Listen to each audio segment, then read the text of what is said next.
യെശയ്യാ പ്രവാചകന്റെ പുസ്തകം 45-ാം അധ്യായം. എടുത്ത യെശയ്യാ പ്രവാചകന്റെ പുസ്തകം 45-ാം അധ്യായം 1 മുതലുള്ള തിരുവചനങ്ങൾ വായിക്കുമ്പോൾ അത്ര വലിയ കാര്യമായിട്ട് നമുക്ക് തോന്നില്ലെങ്കിലും ഒരുപാട് അനുഭവങ്ങൾ കർത്താവ് നമുക്ക് നൽകുന്ന വേദഭാഗമാണ്. യെശയ്യാ 45:1 മുതലുള്ള തിരുവചനങ്ങൾ വായിച്ചേ, ഉച്ചത്തിൽ വായിച്ചേ. രാജ്യങ്ങൾ കീഴടക്കുന്നതിനും രാജാക്കന്മാരുടെ അരപ്പട്ടകൾ അഴിക്കുന്നതിനും നഗരകവാടങ്ങൾ അടയ്ക്കപ്പെടാതെ തുറന്നിടുന്നതിനും വേണ്ടി ആരുടെ വലതു കൈ താൻ ഗ്രഹിച്ചിരിക്കുന്നുവോ തൻ്റെ അഭിഷിക്തനായ ആ സൈറസിനോട് കർത്താവ് അരുളി ചെയ്യുന്നു, ഞാൻ നിനക്ക് മുൻപേ പോയി മലകൾ നിരപ്പാക്കുകയും പിച്ചളവാതിലുകൾ തകർക്കുകയും ഇരുമ്പോടാമ്പലുകൾ ഒടിക്കുകയും ചെയ്യും. നിന്നെ പേര് ചൊല്ലി വിളിക്കുന്ന ഇസ്രായേലിന്റെ കർത്താവായ ദൈവം ഞാനാണെന്ന് നീ അറിയേണ്ടതിന് അന്ധകാരത്തിലെ നിധികളും രഹസ്യ ധനശേഖരവും ഞാൻ നിനക്ക് നൽകും. ഏത് രാജാവാണ്? സൈറസ് രാജാവ് പേർഷ്യ മേദിയ രാജാവാണ്. മേദിയക്കാരുടെ രാജാവാണ് ആര്? സൈറസ്. മേദിയ രാജ്യത്തിന്റെ രാജാവാണ്. അപ്പോ ഈ സംഭവം നടക്കുന്നത് എവിടെയാണ്? ബാബിലോണിലാണ്. ബാബിലോണിന്റെ രാജാവ് വേറൊരു രാജാവാണ്. അപ്പൊ പേർഷ്യ രാജാവ്, ബാബിലോൺ രാജാവ് തമ്മിൽ അടിയുള്ളവരാണ്. അപ്പോ ഈ ബാബിലോൺ രാജ്യത്തിലേക്ക് ഇസ്രായേൽ ജനത്തെ എന്ത് ചെയ്തു? അടിമകളായി പിടിച്ചുകൊണ്ട് പോവുകയാണ്. അങ്ങനെ അപ്പോൾ ഇസ്രായേൽ ജനം ഇപ്പോൾ എവിടെയാണ്? ബാബിലോണിലാണ്. ഇസ്രായേൽ ജനം എവിടെയാണ്? ബാബിലോണിലാണ്. അപ്പൊ ഇന്ന് ആ ബാബിലോൺ കോട്ടയെ പറ്റിയൊക്കെ ഞാൻ നിങ്ങളോട് പറഞ്ഞു അല്ലെ, ബാബിലോൺ കോട്ട. ഇന്ന് രാവിലെ ഇന്റർനെറ്റിൽ ഞാൻ ആ ബാബിലോൺ കോട്ടയെ പറ്റി വായിച്ചുകൊണ്ടിരുന്ന സമയത്ത് ഒരു ചരിത്രകാരൻ ബാബിലോൺ കോട്ടയെ പറ്റി പറഞ്ഞിരിക്കുന്നത് ഇങ്ങനെയാണ്: ഏകദേശം 200 അടിയോളം പൊക്കം, 200 അടിയോളം പൊക്കം, 30 അടിയോളം വീതി. അപ്പൊ ആലോചിച്ച് നോക്കി, 200 അടിയോളം പൊക്കം, 30 അടിയോളം. അപ്പൊ 200 എന്ന് പറയുമ്പോൾ ഏകദേശം നമ്മുടെ ഈ പള്ളിയുടെ ഭിത്തി ഒരു 12 അടിയൊക്കെ തോന്നല്ലേ അല്ലേ? ഇതൊരു 12 അടിയാണ്. അപ്പൊ 200 അടി നിങ്ങളൊന്ന് ആലോചിച്ച് നോക്കിയേ, അത്രയാണ് 200 അടി. 12 അടി ഇതാണെങ്കിൽ 30 അടി, ഇതിന്റെ ഡബിൾ ഇരട്ടി വീതി. അതായത് 6 രഥങ്ങൾ ഒരുമിച്ച് പോകുമായിരുന്നു. 6 രഥങ്ങൾ ഇതിന്റെ മണ്ടയിൽ ഒരു ബൈപ്പാസ് റോഡ് പോലെയാണ് അല്ലെ, നമ്മുടെ എയർപോർട്ടിന്റെ അവിടേക്കുള്ള ബൈപ്പാസ് റോഡ് പോലെയാണ്. എത്ര വണ്ടി പോകും ഒരേ സമയം? 6 വരി പാതയാണ്, 6 ലൈൻ റോഡാണ് മേളിൽ എന്ന് പറഞ്ഞാൽ അത്രയും വീതിയാണ്. അത്രയും വീതിയുള്ള ഒരു കോട്ടയ്ക്കകത്താണ് ഇസ്രായേൽ ജനം എന്ത് ചെയ്യുന്നത്? തടവിലായി കിടക്കപ്പെടുന്നത്. ചെറുത് പറഞ്ഞേ ഹല്ലേലൂയ. അതാണ് ഈ കോട്ട. ഈ കോട്ട മനസ്സിലാക്കണം അല്ലേ? നമ്മൾ ഇങ്ങനെ ഒരു വചനമുണ്ട് അല്ലെ, കർത്താവേ അങ്ങയുടെ സഹായത്താൽ ഞാൻ കോട്ട ചാടിക്കിടക്കും. അങ്ങനെ വചനമുണ്ട്. അതായത് കർത്താവേ അങ്ങയുടെ സഹായത്താൽ ഞാൻ എന്ത് ചെയ്യും? കോട്ട ചാടിക്കിടക്കും. അപ്പൊ ഇതൊരു കോട്ടയാണ്. ഏത് കോട്ടയാണ്? പണ്ടൊരു കോട്ട തകർന്നു വീണെന്നറിയാലോ. ഏത് കോട്ടയായിരുന്നു? പാലക്കാട്ടത്തെ കോട്ടയല്ല, അത് ടിപ്പു സുൽത്താന്റെ കോട്ട. ഇതാ കോട്ടയല്ല. ഇത് ഏത് കോട്ടയാണ്? പട്ടാളക്കാർക്ക് കിട്ടുന്ന കോട്ടയല്ല ഇത് വേറെ. ഇതേതാണ് ഈ കോട്ട? ഈ കോട്ട ജെറീക്കോ കോട്ട അല്ലെ? നിങ്ങൾ ഇതൊന്നും ഓർക്കുന്നില്ലേ? ജെറീക്കോ കോട്ട, ജെറീക്കോ മതിലുകൾ പണ്ട് തകർന്നു വീണതാണ് ഇസ്രായേൽക്കാരുടെ മുമ്പിൽ അല്ലെ. 13 തവണ അതിനെ ചുറ്റി പ്രദക്ഷിണം വെച്ച സമയത്ത് എന്ത് ചെയ്തു? ഈ ജെറീക്കോ കോട്ട തകർന്നു വീണു. അതുപോലൊരു കോട്ടയാണ് ഏത് കോട്ട? ബാബിലോൺ കോട്ട. മനസ്സിലാവുന്നുണ്ട്? ഈ ബാബിലോൺ കോട്ട, അതിനുള്ളിലാണ് ഈ രാജ്യം. അകത്താണ് ഇസ്രായേൽക്കാരെ തടവിൽ പാർപ്പിച്ചിരിക്കുന്നത്. ഈ ബാബിലോൺ കോട്ടയ്ക്ക് ചുറ്റും ഒരു നദി ഒഴുകുന്നു. ഏതാണ് ആ നദി? യൂഫ്രട്ടീസ് നദി. ഈ നദി ഇങ്ങനെ കുലംകുത്തി ഒഴുകുകയാണ്. നമ്മുടെ ഈ ആറ് പോലെയല്ല, ഇങ്ങനെ നല്ല മതിച്ചൊഴുകുന്ന ഒരു നദി. യൂഫ്രട്ടീസ് നദി ഈ കോട്ടയ്ക്ക് ചുറ്റും ഇങ്ങനെ ഒഴുകിക്കൊണ്ടിരിക്കുകയാണ്. ആ നദി കടന്ന്, ഈ കോട്ട കടന്ന് 6 രഥങ്ങൾ പോകുന്ന ഈ ഇത്രയും കനത്തിലുള്ള 200 അടി പൊക്കമുള്ള ഈ കോട്ട കടന്ന് ശത്രുക്കളിൽ ഒരാൾക്കും എന്ത് ചെയ്യാൻ പറ്റില്ല? ബാബിലോണിനകത്തേക്ക് പ്രവേശിച്ച് ഇസ്രായേൽക്കാരെ വീണ്ടെടുക്കാൻ കഴിയുകയില്ല. ചേർത്ത് പറഞ്ഞേ ഹല്ലേലൂയ. ഇസ്രായേൽക്കാരെ വീണ്ടെടുക്കാൻ കഴിയുകയില്ല. അങ്ങനെ വീണ്ടെടുക്കാൻ പറ്റില്ല. ആ സമയത്താണ് കർത്താവ് മറ്റൊരു സ്ഥലത്ത് വേറൊരു കാര്യം ചെയ്തുകൊണ്ടിരിക്കുന്നത്. കർത്താവ് ആരെ തെരഞ്ഞെടുത്തു? മേദിയക്കാരനായ സൈറസിനെ തെരഞ്ഞെടുത്തു. ഇനി ഈ സൈറസിനെ പറ്റി പറയുന്നത് അത് ഒരു ഹിസ്റ്റോറിക്കൽ ആയിട്ടുള്ളൊരു കാര്യമാണ്. ആ സൈറസിനെ പറ്റി പറയുന്നു, അദ്ദേഹം ഒരു അനാഥനായിരുന്നു എന്നാണ് പറയുന്നത്. അനാഥനായിരുന്നു. അദ്ദേഹത്തെ വീട്ടിൽ നിന്ന് അദ്ദേഹം ഉപേക്ഷിക്കപ്പെട്ട ആളാണ്. ആരോ എടുത്തു വളർത്തി ഒടുവിൽ അദ്ദേഹം ആരായി മാറി? രാജാവായി മാറി. പക്ഷെ ആ വ്യക്തിയാണ് കർത്താവ് എന്ത് ചെയ്യുന്നത്? ഈ കോട്ട കടന്ന് ഇസ്രായേൽക്കാരെ രക്ഷിക്കാനായിട്ട് ദൈവം തെരഞ്ഞെടുത്തിരിക്കുന്നു. ചെറുത് പറഞ്ഞേ ഹല്ലേലൂയ. വായിച്ചേ.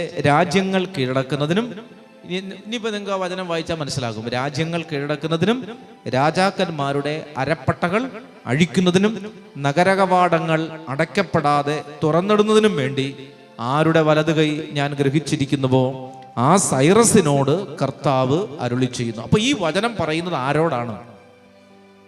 ആരോടാണ്? ആരോടാണ്? സൈറസിനോടാണ് ഈ വചനം പറയുന്നത്. അപ്പോൾ കർത്താവ് പറയുകയാണ്, ഒരു വചനം കർത്താവ് പറയുകയാണ്, രാജ്യങ്ങൾ കീഴടക്കുന്നതിനും രാജാക്കന്മാരുടെ അരപ്പട്ടകൾ അഴിക്കുന്നതിനും നഗരകവാടങ്ങൾ അടയ്ക്കപ്പെടാതെ തുറന്നതിനും വേണ്ടി നിന്റെ വലത് കൈ ഞാൻ പിടിച്ചിരിക്കുന്നു. കർത്താവ് പറയുകയാണ്, നിന്റെ വലത് കൈയിൽ ആര് പിടിച്ചിട്ടുണ്ട്? കർത്താവ് പിടിച്ചിട്ടുണ്ട്. അതിന് ഒരു പഴയ നിയമ ഒരു ഒരു ഒരു ഒരു പഴയ നിയമത്തിൽ അങ്ങനെ അതുമായിട്ട് ബന്ധപ്പെട്ടൊരു സംഭവമുണ്ട്, ഞാൻ പറഞ്ഞുതരാം. അപ്പൊ ഇവിടെ ഈ വലത് കൈ ആര് പിടിച്ചിരിക്കുകയാണ്? സൈറസിന്റെ വലത് കൈ ആര് പിടിച്ചിരിക്കുകയാണ്? ദൈവമായ കർത്താവ് പിടിച്ചിരിക്കുകയാണ്. ചോദ്യം ഇതാണ്, സൈറസ് ദൈവത്തെ ആരാധിക്കുന്ന ആളാണോ? അല്ല. സൈറസ് വിജാതീയനായിട്ടുള്ള ആളാണ്. മനസ്സിലാവുന്നുണ്ട്? ജൂതനല്ല, യഹൂദനല്ല. യഹൂദ മതത്തിൽപ്പെട്ട ഒരാളെയാണ് ശരിക്കും അവരെ രക്ഷിക്കാൻ വേണ്ടി ഉയർത്തേണ്ടത്, അല്ലേ? പക്ഷെ ഇവിടെ ദൈവം കൊള്ളാവുന്ന ഒരുത്തരെയും ആ കൂട്ടത്തിൽ കാണാത്തത് കൊണ്ട് പുറത്തുനിന്ന് അനാഥനായ ഒരു മനുഷ്യനെ, അല്ലെ, അനാഥരായിട്ടുള്ള ആളുകളെ കർത്താവ് എപ്പോഴും തിരഞ്ഞെടുക്കും. ഉദാഹരണം മോശ ആരായിരുന്നു? അനാഥനായിരുന്നു, വെള്ളത്തിൽ ഒഴുക്കപ്പെട്ടവൻ. അവനെയാണ് കർത്താവ് എന്ത് ചെയ്തത്? ഇത്രയും ജനത്തെ ഏറ്റെടുക്കാൻ വേണ്ടി, നയിക്കാൻ വേണ്ടി തെരഞ്ഞെടുത്തത്. അനാഥൻ. ഇനി മറ്റൊരുത്തൻ ജോസഫ് വീട് വിട്ട് ഇറങ്ങിപ്പോയ ആളാണ്. ഇറങ്ങിപ്പോയതല്ല, എല്ലാവരും കൂടെ കൊന്ന് കുഴിയിലിട്ട ആളാണ്. പക്ഷെ അവിടെ നിന്ന് ആ കിണറ്റിൽ നിന്ന് അവൻ ജീവിച്ചു, അല്ലേ? സഹോദരങ്ങൾ മുഴുവൻ തള്ളിപ്പറഞ്ഞു. 10 സഹോദരങ്ങൾ തള്ളിപ്പറഞ്ഞു, എല്ലാവരും തള്ളിപ്പറഞ്ഞു. ഒടുവിൽ അവൻ ഈജിപ്തിന്റെ രാജാവായി മാറി. ജോസഫ്. അനാഥരോട് കർത്താവിന് എപ്പോഴും ഒരു സ്നേഹമുണ്ട്. അതുകൊണ്ട് ആരെങ്കിലും അനാഥരായി മാറിയിട്ടുണ്ടെങ്കിൽ നിങ്ങളുടെ ഭാഗ്യം. ചേർന്ന് പറഞ്ഞേ ഹല്ലേലൂയ. അതിനുവേണ്ടി പ്രാർത്ഥിച്ചോ. അപ്പോൾ അതുകൊണ്ട് അനാഥരോട് കർത്താവിനെപ്പോഴും, ഞാൻ അനാഥനാണ് ആരുമില്ല എന്ന് പറയുന്ന പ്രിയപ്പെട്ടവരെ, നിങ്ങൾ ഭാഗ്യവാന്മാർ. മനസ്സിലാവുന്ന? അനാഥരെ ദൈവത്തിന് എപ്പോഴും അവരോടൊരു കണ്ണുണ്ട്. വചനത്തിൽ ഇങ്ങനെ കൊണ്ട്, അനാഥന്റെ ഭൂമിയോ വിധവയുടെ കൃഷിസ്ഥലമോ നിങ്ങൾ തട്ടിയെടുത്താൽ ദൈവമായ കർത്താവ് അവർക്ക് വേണ്ടി നിന്നോട് പകരം ചോദിക്കും. ആരുമില്ലെന്ന് വിചാരിച്ച് വിധവയുടെ അതിര് മാന്താൻ പോയാൽ പണി കിട്ടും, 8ന്റെ പണി കിട്ടും. അനാഥനാണല്ലോ എന്ന് വിചാരിച്ച് അവനെ തോണ്ടിയേക്കാന്ന് വിചാരിച്ചാൽ നീ ഇവിടെ പോകുന്നതിന് മുമ്പിട്ട് നല്ലതുപോലെ വെന്തേ പോത്തുള്ളൂ. ചോദിക്കാനും പറയാനും ആരും ഇല്ലാത്തവരെ പോയി ഉപദ്രവിക്കരുത്. വചനം കൃത്യമായിട്ട് പറയുകയാണ്. അനാഥന്റെയോ അനാഥന്റെയോ വിധവയുടെ കണ്ണുനീര് നിലവിളിക്കുന്ന കണ്ണീരാണെന്ന് പറയുന്നത്. ആ വീട്ടിൽ ആണുങ്ങൾ ആരും ഇല്ലെന്ന് വിചാരിച്ച് അവരെ ഉപദ്രവിക്കാൻ പോയാൽ കർത്താവ് അവർക്ക് വേണ്ടി നിന്നോട് പകരം ചോദിക്കും, അല്ലെ? കർത്താവിന്റെ പ്രത്യേകത എന്താണ്? കർത്താവിന്റെ കണ്ണിൽ നിന്ന് വരുന്നത് എന്താണ്? തീനാളമാണ്, അല്ലെ? കർത്താവിന്റെ മിഴികളിൽ നിന്ന് പുറത്തേക്ക് വരുന്നത് വെളിപാട് 11 അനുസരിച്ച് എന്താണ് വരുന്നത്? തീനാളങ്ങളാണ് വരുന്നത്. പിടിച്ചു നിൽക്കില്ല. അതുകൊണ്ട് ആരും ഇല്ലാത്തവരുടെ പറമ്പ് മഴക്കാലത്ത് പോയി തോണ്ടാൻ വേണ്ടി നിൽക്കരുത്. മുള്ളുവേലി കല്ല് മാറ്റിയിടരുത്. ആരും ഇല്ലല്ലോ, വീട്ടിൽ ആരും ഇല്ലല്ലോ, അവര് നമ്മളോട് എതിർക്കാൻ വരുന്നവരല്ല, അവര് നടക്കാൻ സ്വാധീനമില്ലാത്തവരാണെന്ന് വിചാരിച്ച് മാന്തിയാൽ കർത്താവ് നിനക്ക് നല്ല പണി തരും. ഇത് ഞാൻ പറഞ്ഞതല്ല, വചനത്തിൽ പറഞ്ഞതാണ്. അപ്പൊ അതുകൊണ്ട് അതിര് മാന്തുന്നവർ ജാഗ്രതയും. ചേർന്ന് പറഞ്ഞേ ഹല്ലേലൂയ. മഴക്കാലം തീരുന്നതിന് മുമ്പ് പണി കിട്ടാൻ സാധ്യതയുണ്ട്. അപ്പോൾ അതുകൊണ്ട് അതിര് മാന്താനും മറ്റുള്ളവര്, അല്ലെ, പിതാക്കന്മാർ പണ്ടേ ഉറപ്പിച്ചു വെച്ച അതിർത്തിക്കല്ല് മാറ്റരുത്. വചനമാണ്. പിതാക്കന്മാർ പണ്ടേ ഉറപ്പിച്ചു വെച്ച അതിർത്തിക്കല്ല് മാറ്റരുത്. മാറ്റിയാൽ പോകുന്നതിന് മുമ്പ് നീ അനുഭവിച്ചേ പോകും. അപ്പൊ ഇതൊക്കെ അങ്ങനെയാണ്. അപ്പൊ അതുകൊണ്ട് ഇത് ഞാൻ വചനം പറയുന്നതാണ്. ഞാൻ പറയുന്നത് ശാപത്തെ പറ്റി പറയാൻ വേണ്ടിയിട്ടല്ല. നമ്മൾ ഈ കാര്യങ്ങളിൽ നമുക്ക് വലിയ ബോധ്യമാണ്. പ്രത്യേകിച്ച് വസ്തുവുമായിട്ട് ബന്ധപ്പെട്ട കാര്യങ്ങളിൽ, അങ്ങനെയുള്ള കാര്യങ്ങളിൽ നമുക്ക് നല്ല വെളിച്ചമുണ്ടാകണം. ഭൂമി ആരുടേതാണ്? ദൈവത്തിൻ്റെതാണ്. ഭൂമി ആരുടേതാണ്? ദൈവത്തിൻ്റെതാണ്. മനസ്സിലാവുന്നുണ്ടോ? ഭൂമി ദൈവത്തിൻ്റെതാണ്, കർത്താവിൻ്റെതാണ് ഈ ഭൂമി. മനസ്സിലാവണം? നമ്മളെ കുറച്ചാൾ ഇത് ഏൽപ്പിച്ചിരിക്കുന്നു എന്ന് മാത്രമേ ഉള്ളൂ. ഭൂമി ദൈവത്തിൻ്റെതാണ്. അതുകൊണ്ടാണ് ദാവീദ് രാജാവ് പറഞ്ഞത്, കർത്താവെ, അടിയനെ ഈ നിലയിൽ എത്തിക്കാൻ അടിയൻ ആരാണ്? അല്ലേ? ഏക്കർ കണക്കിന് രാജ്യങ്ങളുള്ളവനാണ്. അവൻ പറയാണ്, കർത്താവെ, എന്നെ അങ്ങ് ഇങ്ങനെ എത്തിക്കാൻ ഞാൻ ആരാണ്? അപ്പൊ ഇത് നമ്മൾ വ്യക്തമായി മനസ്സിലാക്കണം. അപ്പോൾ സൈറസിനെ കർത്താവ് വിളിച്ചു. അനാഥനാണ് ഇവൻ, അനാഥനായ മനുഷ്യൻ. അപ്പൊ ശ്രദ്ധിച്ചേ പ്രിയപ്പെട്ടവരെ, ഈ മനുഷ്യനെ കർത്താവ് വിളിക്കുന്നത് ഒരു 5 കാര്യങ്ങൾ പഠിപ്പിക്കാൻ വേണ്ടിയിട്ടാണ്. ആ കാര്യങ്ങളാണ് ഞാൻ പറയാൻ പോകുന്നത്. എത്ര കാര്യങ്ങളാണ്? 5. സമയമുള്ള അനുസരിച്ച് പറയാം. 5 കാര്യങ്ങൾ പഠിപ്പിക്കുകയാണ്. ഒന്നാമത്തെ കാര്യം ഇതാണ്. ആദ്യത്തെ വാക്ക് എന്താണ്? രാജ്യങ്ങൾ കീഴടക്കുന്നതിന്, അല്ലേ? രാജ്യങ്ങൾ കീഴടക്കുന്നതിനും രാജാക്കന്മാരുടെ അരപ്പട്ടകൾ അഴിക്കുന്നതിനും നഗരകവാടങ്ങൾ അടയ്ക്കപ്പെടാതെ തുറന്നിടുന്നതിനും വേണ്ടി ആരുടെ വലത് കൈ ആര് പിടിച്ചിരിക്കുന്നു? സൈറസിന്റെ വലത് കൈ ദൈവം പിടിച്ചിരിക്കുന്നു. ശ്രദ്ധിച്ചേ. അപ്പോ ഈ 3 കാര്യങ്ങൾ ചെയ്യാൻ വേണ്ടിയിട്ടാണ്. ഏതൊക്കെയാണ് ആ 3 കാര്യങ്ങൾ? പറഞ്ഞേ. ഒന്നാമത്തെ കാര്യം എന്താണ്? രാജ്യങ്ങൾ പിടിച്ചടക്കാൻ. 2, രാജാക്കന്മാരുടെ അരപ്പട്ട അഴിച്ചെടുക്കാൻ. 3 എന്താണ്? നഗരകവാടങ്ങൾ അടയ്ക്കപ്പെടാതെ തുറന്നിടാൻ വേണ്ടി കർത്താവ് എന്ത് ചെയ്തിരിക്കുന്നു? സൈറസിനെ കൊണ്ട് ഇത് ചെയ്യിപ്പിക്കുകയാണോ? സൈറസ് ബോധപൂർവം ഇത് ചെയ്യുകയാണോ? സൈറസിനെ കൊണ്ട് ആര് ചെയ്യിപ്പിക്കുകയാണ്? കർത്താവ് ചെയ്യിപ്പിക്കുകയാണ്. കർത്താവ് വലത് കൈ പിടിച്ച് 3 കാര്യങ്ങൾ ചെയ്യിപ്പിച്ചു. ഏതൊക്കെയാണ് ആ 3 കാര്യങ്ങൾ? രാജ്യങ്ങൾ കീഴടക്കാൻ. ശ്രദ്ധിച്ചേ. ഒന്നാമത്തെ കാര്യം രാജ്യങ്ങൾ കീഴടക്കാൻ. ശ്രദ്ധിക്കണം, വലിയൊരു ആത്മീയ കാര്യം കർത്താവ് പഠിപ്പിച്ചിരിക്കുകയാണ്. 1, രാജ്യങ്ങൾ പിടിച്ചടക്കാൻ. 2, രാജാക്കന്മാരുടെ അരപ്പട്ടകൾ അഴിക്കാൻ. 3 എന്താണ്? നഗരകവാടങ്ങൾ എപ്പോഴും തുറന്നിടാൻ, അല്ലെ? അടയ്ക്കപ്പെടാതെ, അങ്ങനല്ലേ? അടയ്ക്കപ്പെടാതെ തുറന്നിടുന്നതിനും വേണ്ടി, അല്ലെ? അതിനു വേണ്ടിയാണ് കർത്താവ്, ഇസ്രായേലിന്റെ ദൈവമായ കർത്താവ് സൈറസിന്റെ കയ്യിൽ പിടിച്ചിരിക്കുന്നത്. ഇതാണ് വചനം, അല്ലെ? ഇതാണ് ഒന്നാമത്തെ വചനം. ഇനി അടുത്തത്, ആരുടെ വലത് കൈ താൻ ഗ്രഹിച്ചിരിക്കുന്നുവോ തന്റെ അഭിഷിക്തനായ സൈറസിനോട് കർത്താവ് അരുളി ചെയ്യുന്നു.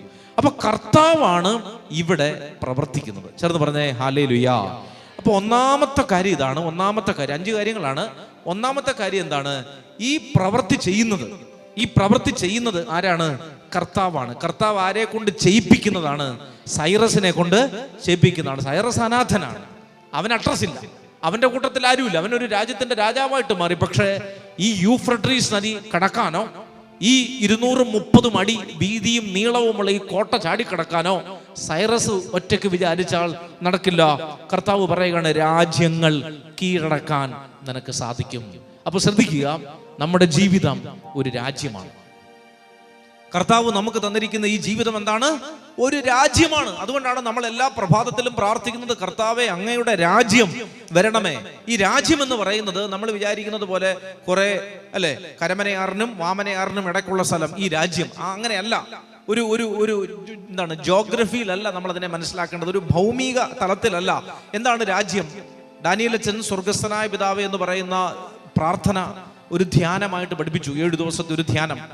അതില് അച്ഛൻ പറഞ്ഞൊരു കാര്യം ഇതാണ്: സ്വർഗസ്ഥനായ പിതാവേ അങ്ങയുടെ രാജ്യം വരണമേ എന്ന് പറയുമ്പോൾ ഇപ്പൊ കർത്താവിന്റെ രാജ്യം അമേരിക്ക ആണെങ്കിൽ അമേരിക്ക ഇങ്ങോട്ട് വരണമേ, അങ്ങനെയല്ല അതിന്റെ അർത്ഥം. എന്താണ് രാജ്യം? രാജ്യം എന്ന് പറഞ്ഞാൽ കർത്താവിന്റെ ഇഷ്ടം, അതാണ് രാജ്യം, അല്ലെ? ഇപ്പൊ ഞാനാണ് ഇവിടുത്തെ രാജാവെങ്കിൽ എന്റെ ഇഷ്ടമാണ് ഞാൻ എന്ത് ചെയ്യുന്നത്, ഇവിടെ നടപ്പിലാക്കുന്നത്, അല്ലെ? ഞാൻ പറയുകയാണ് ഞായറാഴ്ച കുർബാനയില്ല, അതെന്റെ ഇഷ്ടമാണ്, അതാണ് ഇവിടെ നടക്കുന്നത്. അപ്പൊ ആരാണോ അവിടുത്തെ നേതാവ്, ആ നേതാവ് പറയുന്നതാണ് ആ രാജ്യത്തിൽ നടക്കുന്നത്. എന്ന് പറഞ്ഞതുപോലെ അങ്ങയുടെ രാജ്യം വരണമേ എന്ന് പറഞ്ഞാൽ എന്തേ ഉള്ളൂ അർത്ഥം? കർത്താവെ, അങ്ങ് എന്താണോ സ്വർഗത്തിൽ കൽപ്പിക്കുന്നത് അത് എൻ്റെ ജീവിതത്തിൽ നടക്കട്ടെ. മനസ്സിലാവുന്നുണ്ടോ? രാജ്യങ്ങൾ കീഴടക്കണം. അപ്പോൾ ഒരു വ്യക്തിയുടെ ജീവിതം ദൈവത്തിന്റെ രാജ്യമായി മാറുന്നത് ആ വ്യക്തിയുടെ ജീവിതത്തിൽ ആ വ്യക്തി ആഗ്രഹിക്കുന്നതല്ല, മറിച്ച് ദൈവം ആഗ്രഹിക്കുന്നത് സംഭവിക്കുന്നു. അതിനാരുടെ ശക്തി വേണം?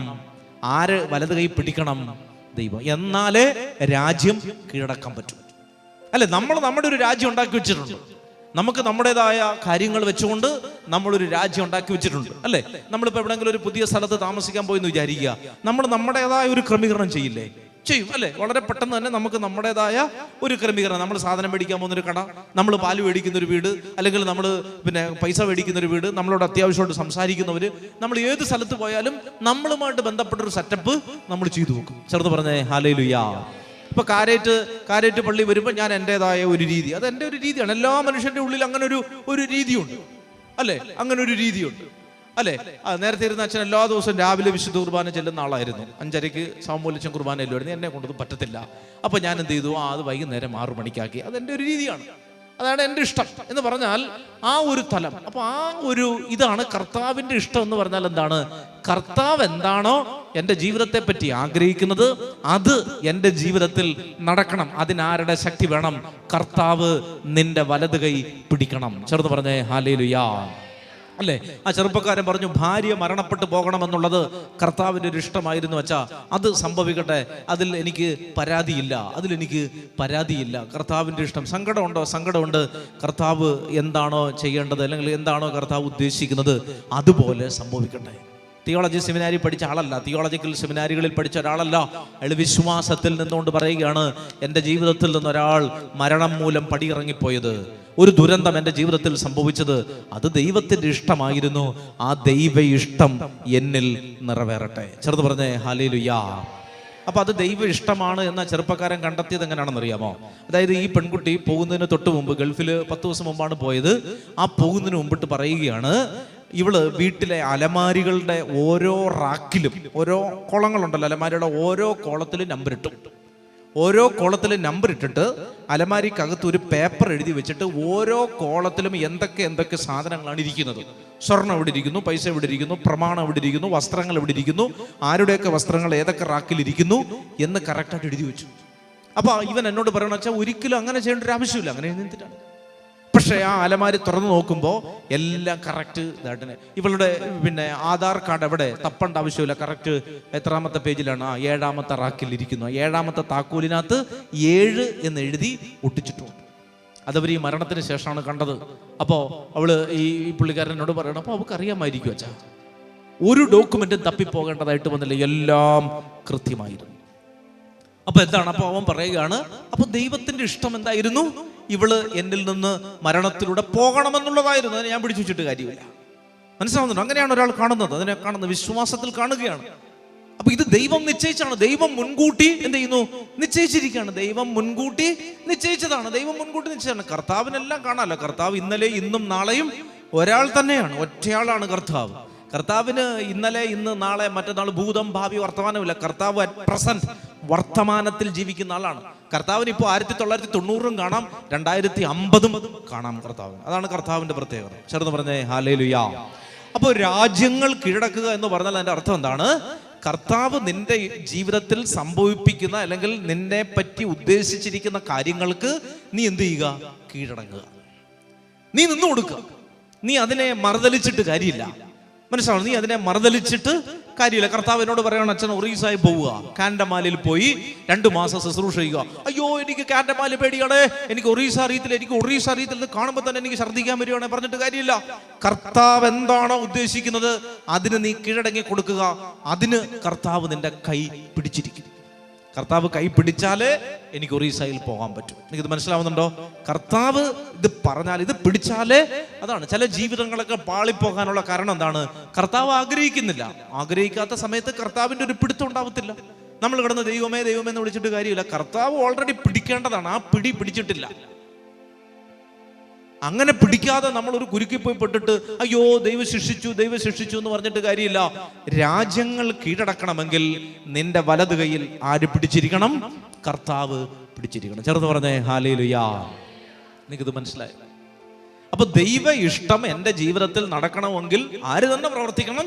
ദൈവം തന്നെ പ്രവർത്തിക്കണം. മനസ്സിലാവുന്നുണ്ട്? ദൈവ ഇഷ്ടം എൻ്റെ ജീവിതത്തിൽ സംഭവിക്കണമെങ്കിൽ ആര് തന്നെ പ്രവർത്തിക്കണം? കർത്താവ് തന്നെ എൻ്റെ ജീവിതത്തിൽ പ്രവർത്തിക്കണം. അതുകൊണ്ടാണ് വചനം പറയുന്നത്, വേണ്ട വിധം പ്രാർത്ഥിക്കേണ്ടത് എങ്ങനെയെന്ന് പോലും നമുക്കറിഞ്ഞുകൂടാ. ഇപ്പൊ എന്താ പ്രശ്നം? അവാച്യമായ നെടുവീർപ്പുകളാൽ ആത്മാവ് തന്നെ, ഏതാത്മാവ്? പരിശുദ്ധാത്മാവ് തന്നെ നമുക്ക് വേണ്ടി പ്രാർത്ഥിക്കുന്നു. നമ്മൾ പ്രാർത്ഥിക്കാതിരുന്ന് ഉറങ്ങുന്നത് കൊണ്ട് ആര് നമ്മളെ സഹായിക്കുന്നു? പരിശുദ്ധാത്മാവ് നമ്മളെ സഹായിക്കുന്നു. ചേർന്ന് പറഞ്ഞേ ഹല്ലേലൂയാ. അപ്പൊ നിങ്ങൾക്ക് ഇത് മനസ്സിലായോ? ഇതിന്റെ അർത്ഥം മനസ്സിലായോ? രാജ്യങ്ങൾ കീഴടക്കാൻ, രാജ്യങ്ങൾ കീഴടക്കാൻ. ഇനി അടുത്ത വചനം വായിച്ചേ. രാജാക്കന്മാരുടെ അരപ്പട്ടകൾ അഴിക്കാൻ. അത് ദാനിയേലിന്റെ പുസ്തകത്തിലാണ്. അതായത് വലിയൊരു ഒരു എന്താണ്, രാക്ഷസനെ പോലൊരു രാജാവ്. ആരാണത്? ബെൽഷാസർ രാജാവാണ്. ദാനിയേലിന്റെ പുസ്തകം എടുത്തേ. ദാനിയേലിന്റെ പുസ്തകം. എസക്കിയേൽ കഴിഞ്ഞിട്ടാണ് ദാനിയേൽ. യെശയ്യാ കഴിഞ്ഞ്, ജെറമിയ കഴിഞ്ഞ്, എസക്കിയേൽ കഴിഞ്ഞ് ദാനിയേൽ.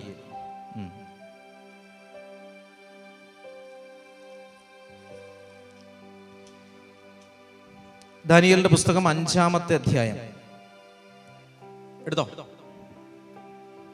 ഇല്ലയോ? എടുത്തെറിഞ്ഞോ? അഞ്ചാമത്തെ അധ്യായം. ഏത് രാജാവാണ്? ആ രാജാവ് എന്ത് ചെയ്തു? തന്റെ പ്രഭുക്കന്മാരിൽ 1000 പേർക്ക് ഒരു വിരുന്ന് നൽകുകയും. എന്തിനാണ് വിരുന്ന് കൊടുത്തതെന്ന് അറിയാമോ?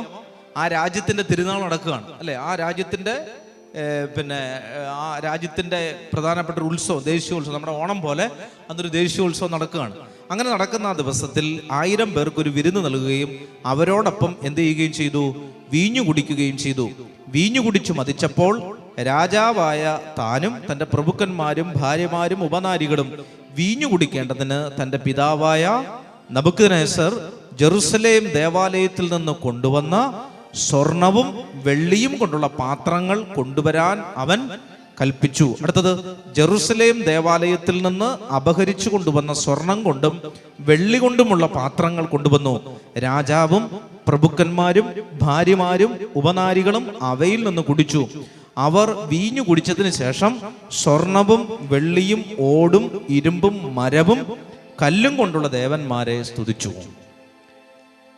അപ്പോ ആദ്യത്തത് എന്തായിരുന്നു? രാജ്യങ്ങൾ കീഴടക്കുന്നതിന്. രണ്ടാമത്തത് രാജാക്കന്മാരുടെ അരപ്പട്ട അഴിച്ചു മാറ്റി. എന്നല്ല ഞാൻ പറഞ്ഞു, എന്താണ് അരപ്പട്ട? ഒരാളുടെ അധികാരത്തിന്റെ പട്ടയാണ്, ചിഹ്നമാണ് എന്ത്? അരപ്പട്ട അല്ലെ? ഇപ്പൊ ഇതിട്ട് കഴിയുമ്പോൾ നിങ്ങൾക്ക് അറിയാം ഞാനൊരു വൈദികനാണ് അല്ലെ? പുറത്തുനിന്ന് വരുന്ന ഒരാൾക്കറിയാം ഇദ്ദേഹം വൈദികനാണ്, ശുശ്രൂഷ ചെയ്യുകയാണ്. അപ്പോഴാണ് ഇതിടുന്നത് അരപ്പട്ട. ഇത് നമ്മൾ ചന്തയിൽ പോകുമ്പോൾ ഇടുന്നതല്ല, ഇതൊരു ദൈവിക ശുശ്രൂഷ ചെയ്യുമ്പോൾ ഇടുന്നതാണ്. അധികാരത്തിന്റെ ചിഹ്നമാണ്, പൗരോഹിത്യ അധികാരത്തിന്റെ ചിഹ്നമാണ്. ഇത് അരപ്പട്ടയാണെന്ന് വിചാരിക്കുക. ഇത് അരപ്പട്ടയല്ല, കഴുത്തിന്റെ പട്ടയാണ്. അപ്പൊ അരപ്പട്ടയായിട്ട് വിചാരിക്കുക. നമ്മൾ കുർബാനയ്ക്ക് കാപ്പിടുമ്പോൾ കിട്ടുന്ന അരപ്പട്ട, ഇത് അധികാരത്തിന്റെ പട്ടയാണ്. അപ്പോൾ ഒരു രാജാവിനെ രാജാവായി അവരോധിക്കുമ്പോൾ കൊടുക്കുന്ന ഒരു പട്ടയാണ് അരപ്പട്ട. അപ്പോൾ ആ അരപ്പട്ട അഴിച്ചു എന്ന് പറഞ്ഞാൽ അതിന്റെ അർത്ഥം എന്താണ്? ഇവനെ കസാരയിൽ നിന്ന് താഴെ ഇറക്കി അല്ലേ? അതാണ് എൻ്റെ അർത്ഥം. ആ സംഭവമാണ് പറയുന്നത്. വായിച്ചേ. അപ്പോ ബെൽഷാസർ രാജാവ് 1000 പേരോട് ചേർന്ന് വലിയൊരു വിരുന്ന് നടത്തുകയാണ് അല്ലെ? കോവിഡ് പ്രോട്ടോകോൾ ഒന്നും പാലിക്കാതെ എന്ത് ചെയ്യണം? അവരെല്ലാവരും കൂടെ വീഞ്ഞു കുടിച്ച് മതിക്കുകയാണ്. വീഞ്ഞു കുടിച്ച് കഴിഞ്ഞപ്പോഴാണ് രാജാവിന് ഒരു ഐഡിയ തോന്നിയത്. What an idea! An idea can change your life. ശരിയാണ്. ആ ഐഡിയ രാജാവിൻ്റെ ജീവിതം മാറ്റി. രാജാവ് അന്നത്തെ ദിവസം തന്നെ കല്ലറയിലായി. അപ്പൊ അതിൽ വലിയൊരു മാറ്റം സംഭവിക്കുകയില്ലല്ലോ. ഈ രാജാവ് എന്ത് ചെയ്തു? ജെറുസലേം ദേവാലയം നശിപ്പിച്ചപ്പോൾ തന്റെ അപ്പൻ നബൂഖദ്നേസർ രാജാവ് എന്ത് ചെയ്തു? ദേവാലയത്തിലെ പാത്രങ്ങൾ, ഏത് പാത്രങ്ങളാണ്? സ്വർണം കൊണ്ടും വെള്ളി കൊണ്ടുള്ള പാത്രങ്ങൾ. എന്ത് പാത്രങ്ങളാണ്? ബലിയർപ്പണത്തിന്റെ പാത്രങ്ങൾ. ഇന്നത്തെ ഭാഷയിൽ പറഞ്ഞാൽ കാസയും പീലാസയും. മനസ്സിലാവുന്നുണ്ടോ? ദേവാലയത്തിലെ വസ്തുക്കൾ, വെള്ളം എടുക്കുന്ന പാത്രങ്ങൾ, അത് വെറും പാത്രമാണെന്ന് വിചാരിക്കരുത്, അത് വിശുദ്ധമാണ് അല്ലെ? ദേവാലയത്തിലെ വസ്ത്രങ്ങൾ, ഇപ്പോൾ വീഞ്ഞു തുടയ്ക്കുന്ന തുണി, കാസാ തുണി, അത് നമ്മൾ സാധാരണ കഴുകുമ്പോൾ കൂട്ടത്തിലിട്ട് കഴുകാറില്ല. അത് സെപ്പറേറ്റ് കഴുകി, അത് കഴുകിയ വെള്ളം ആളുകൾ ചവിട്ടാത്ത സ്ഥലത്ത് വേണം ഒഴിക്കാൻ. അങ്ങനെ അത്രയും പരിശുദ്ധമായിട്ടാണ് അവിടെ തുടയ്ക്കുന്ന തുണി പോലും ഉപയോഗിക്കുന്നത്. നമ്മൾ ഇന്ന് വലിയ പ്രാധാന്യം കൊടുക്കുന്നില്ലെന്നേ ഉള്ളൂ. തിരിക്കാലുകൾ പ്രധാനപ്പെട്ടതാണ്. ദേവാലയത്തിൽ ഉപയോഗിക്കുന്ന എല്ലാ കാര്യങ്ങളും വിശുദ്ധമാണ്. ചേർന്ന് പറഞ്ഞേ ഹല്ലേലൂയ. പ്രാർത്ഥനാ പുസ്തകങ്ങൾ പരിശുദ്ധമാണ്, വാലേ കോലെ കൊണ്ട് വെക്കരുത്. മനസ്സിലാവുന്നുണ്ട്? എല്ലാം പരിശുദ്ധമാണ്. ദേവാലയത്തിൽ ഇരിക്കുന്ന കസേരകൾ, പീഠങ്ങൾ അല്ലെ, അത് വിശുദ്ധമാണ്. വാലേ കോലെ കിടക്കരുത്. ഒരു ബെഞ്ച് അങ്ങോട്ട്, ഒരു ബെഞ്ച് ഇങ്ങോട്ട്, ഒരു ബെഞ്ച് എൻ്റെ മണ്ടയ്ക്ക്, അങ്ങനെ വെക്കരുത്. വിശുദ്ധമാണത്. അതുകൊണ്ടാണ് അങ്ങനെ എല്ലാം ഓർഡർ ആയിരിക്കണമെന്ന് പറയുന്നത്. ദേവാലയത്തിൽ ഉപയോഗിക്കുന്ന കാര്യങ്ങളെല്ലാം ഓർഡറാണ് അല്ലെ? സ്റ്റോർ പോലെ അല്ല ദേവാലയം. സ്റ്റോറിൽ അവിടെ ഇവിടെയൊക്കെ നമ്മൾ വാരി മരിച്ചു വരിയൊക്കെ എന്തെങ്കിലുമൊക്കെ വെക്കും. പക്ഷെ ദേവാലയത്തിൽ അങ്ങനെ ഇരുന്ന ഒരു കസേര നീങ്ങിക്കിടക്കുകയാണെങ്കിൽ അത് കൃത്യമായിട്ടിടണം. കാരണം ഇത് ആരാധനയ്ക്ക് നീ ഇരുന്ന കസേരയാണ്. ചേർന്ന് പറഞ്ഞേ ഹല്ലേലൂയ. മനസ്സിലാവുന്നുണ്ട് ഇതിന്റെ പരിശുദ്ധി. അപ്പോ ഇങ്ങനെയുള്ള കുറെ സാധനങ്ങൾ ആരെടുത്തോണ്ട് വന്നു? നബൂഖദ്നേസർ രാജാവ് കൊണ്ടുവന്നു. അദ്ദേഹത്തിന് ഇതിന്റെ വിലയൊന്നും അറിയാൻ പാടില്ല. ഇത് മകനെ കാണിച്ചിട്ടുണ്ട്, ഇവിടെ സ്റ്റോർ ചെയ്ത് വെച്ചിട്ടുണ്ടെന്ന്. അപ്പൊ എന്ത് ചെയ്തു? ബെൽഷാസർ രാജാവ് കുടിച്ചു നിൽക്കുകയാണ്, മതിച്ചു നിൽക്കുകയാണ്. വീഞ്ഞിന്റെ ലഹരിയിൽ പറഞ്ഞു എല്ലാ പാത്രങ്ങളും എടുത്തുകൊണ്ട് വരാൻ പറഞ്ഞു. അങ്ങനെ എല്ലാവരും എന്ത് ചെയ്തു? ദേവാലയത്തിൽ ഒരു കാലത്ത് പൂജയ്ക്ക് ഉപയോഗിച്ചുകൊണ്ടിരുന്ന, ബലിയർപ്പണത്തിന് ഉപയോഗിച്ചുകൊണ്ടിരുന്ന, ആരാധനയ്ക്ക് ഉപയോഗിച്ചുകൊണ്ടിരുന്ന പാത്രങ്ങൾ കൊണ്ടുവന്നു. അങ്ങനെ കൊണ്ടുവന്നു. അതിനകത്ത് ഇവർ വീഞ്ഞു കുടിച്ചു. രാജാവ് മാത്രമല്ല, അവിടെയുള്ള സ്ത്രീകളും കുട്ടികളും, അവിടെ ആരൊക്കെ ഉണ്ടായിരുന്നോ അവർ മുഴുവൻ, അവിടുത്തെ നർത്തകിമാരും, അവിടെ ഭക്ഷണം എടുത്തു കൊടുക്കാൻ നിന്നവരും, അങ്ങനെ ആ കൂട്ടായ്മയിലുള്ള എല്ലാവരും ദേവാലയത്തിൽ ഒരു കാലത്ത് വിശുദ്ധമായി വിശുദ്ധീകരിച്ചിരുന്ന കാര്യങ്ങൾ ഉപയോഗിക്കാൻ തുടങ്ങി. എന്തിനുപയോഗിക്കാൻ തുടങ്ങി? ഏറ്റവും നീചമായ കാര്യത്തിന് ഉപയോഗിക്കാൻ തുടങ്ങി. മനസ്സിലാവുന്നുണ്ട് പ്രിയപ്പെട്ടവരെ? ദേവാലയ സംബന്ധമായ കാര്യങ്ങൾ വളരെ പരിശുദ്ധിയോടെ വേണം നമ്മൾ കാത്തു സൂക്ഷിക്കാൻ. ദൈവിക കാര്യങ്ങളെ പരിശുദ്ധിയോടെ വേണം. പ്രത്യേകിച്ച് നിങ്ങളുടെ വീട്ടിൽ പ്രാർത്ഥിക്കുന്ന ഇടങ്ങൾ വൃത്തിയില്ലാത്തരത്തിരുന്ന് പ്രാർത്ഥിക്കരുത്. പ്രാർത്ഥിക്കുന്നതിന് മുമ്പ് വീട്, ആ ഇരിക്കുന്ന സ്ഥലമെങ്കിലും വീട് അടിച്ചു വാരിയിട്ട് ഇരിക്കുക. രാവിലെ കഴിച്ച ഇഡലി മുതൽ വൈകുന്നേരം കഴിച്ച പഴത്തൊലി വരെ ഇരുന്നിട്ട് അതിൻ്റെ മണ്ടയ്ക്കിരുന്ന് പ്രാർത്ഥിച്ചാലൊന്നും ദൈവം ഇറങ്ങി വരില്ല. ദുർഗന്ധങ്ങളുടെ മധ്യേ ദൈവത്തിന് ഇറങ്ങാൻ പറ്റില്ല. ചേർന്ന് പറഞ്ഞേ ഹല്ലേലൂയ. അപ്പോൾ ബെൽഷാസർ രാജാവ് എന്ത് ചെയ്തു? ഒരു അശുദ്ധി ചെയ്തു. എന്താണ് അദ്ദേഹം ചെയ്ത അശുദ്ധി? ദേവാലയത്തിലെ പൂജാപാത്രങ്ങളെ വീഞ്ഞു കുടിക്കാനുള്ള പാത്രങ്ങളായിട്ട് അദ്ദേഹം മദ്യപാനത്തിന് ഉപയോഗിക്കുന്ന ഗ്ലാസ് ആക്കി മാറ്റി. ഇത് വലിയ തിന്മയാണെന്ന് നോക്കി. ഒരു കാലത്ത് കർത്താവിൻ്റെ ബലിപീഠത്തിൽ എണ്ണയും ഈ നൈവേദ്യങ്ങളും പൂജാ കാര്യങ്ങളും എടുത്തുകൊണ്ടിരുന്നൊരു പാത്രം അവരശുദ്ധമായ കാര്യങ്ങൾക്ക് ഉപയോഗിച്ചു. ചേർന്ന് പറഞ്ഞേ ഹല്ലേലൂയ. പറഞ്ഞേ ഹല്ലേലൂയ. അശുദ്ധമായ കാര്യങ്ങൾ അവിടെ സംഭവിക്കാനായിട്ട് തുടങ്ങി. അപ്പോൾ ഈ ബെൽഷാസർ രാജാവ് ഇങ്ങനെ വീഞ്ഞു കുടിച്ചുകൊണ്ടിരിക്കുമ്പോൾ, ഇങ്ങനെ ഈ ഒരു തിന്മ ചെയ്തുകൊണ്ടിരിക്കുമ്പോൾ, 5-ാമത്തെ അധ്യായം 5-ാമത്തെ വചനം വായിച്ചേ. പെട്ടെന്ന് ഒരു മനുഷ്യന്റെ കൈവിരലുകൾ പ്രത്യക്ഷപ്പെട്ട് ദീപപീഠത്തിന് നേരെ രാജകൊട്ടാരത്തിന്റെ മിനുത്ത ഭിത്തിയിൽ എന്തോ എഴുതി. അല്ലെ, എന്താ എഴുതിയെന്നുള്ളത് ആർക്കും മനസ്സിലായില്ല.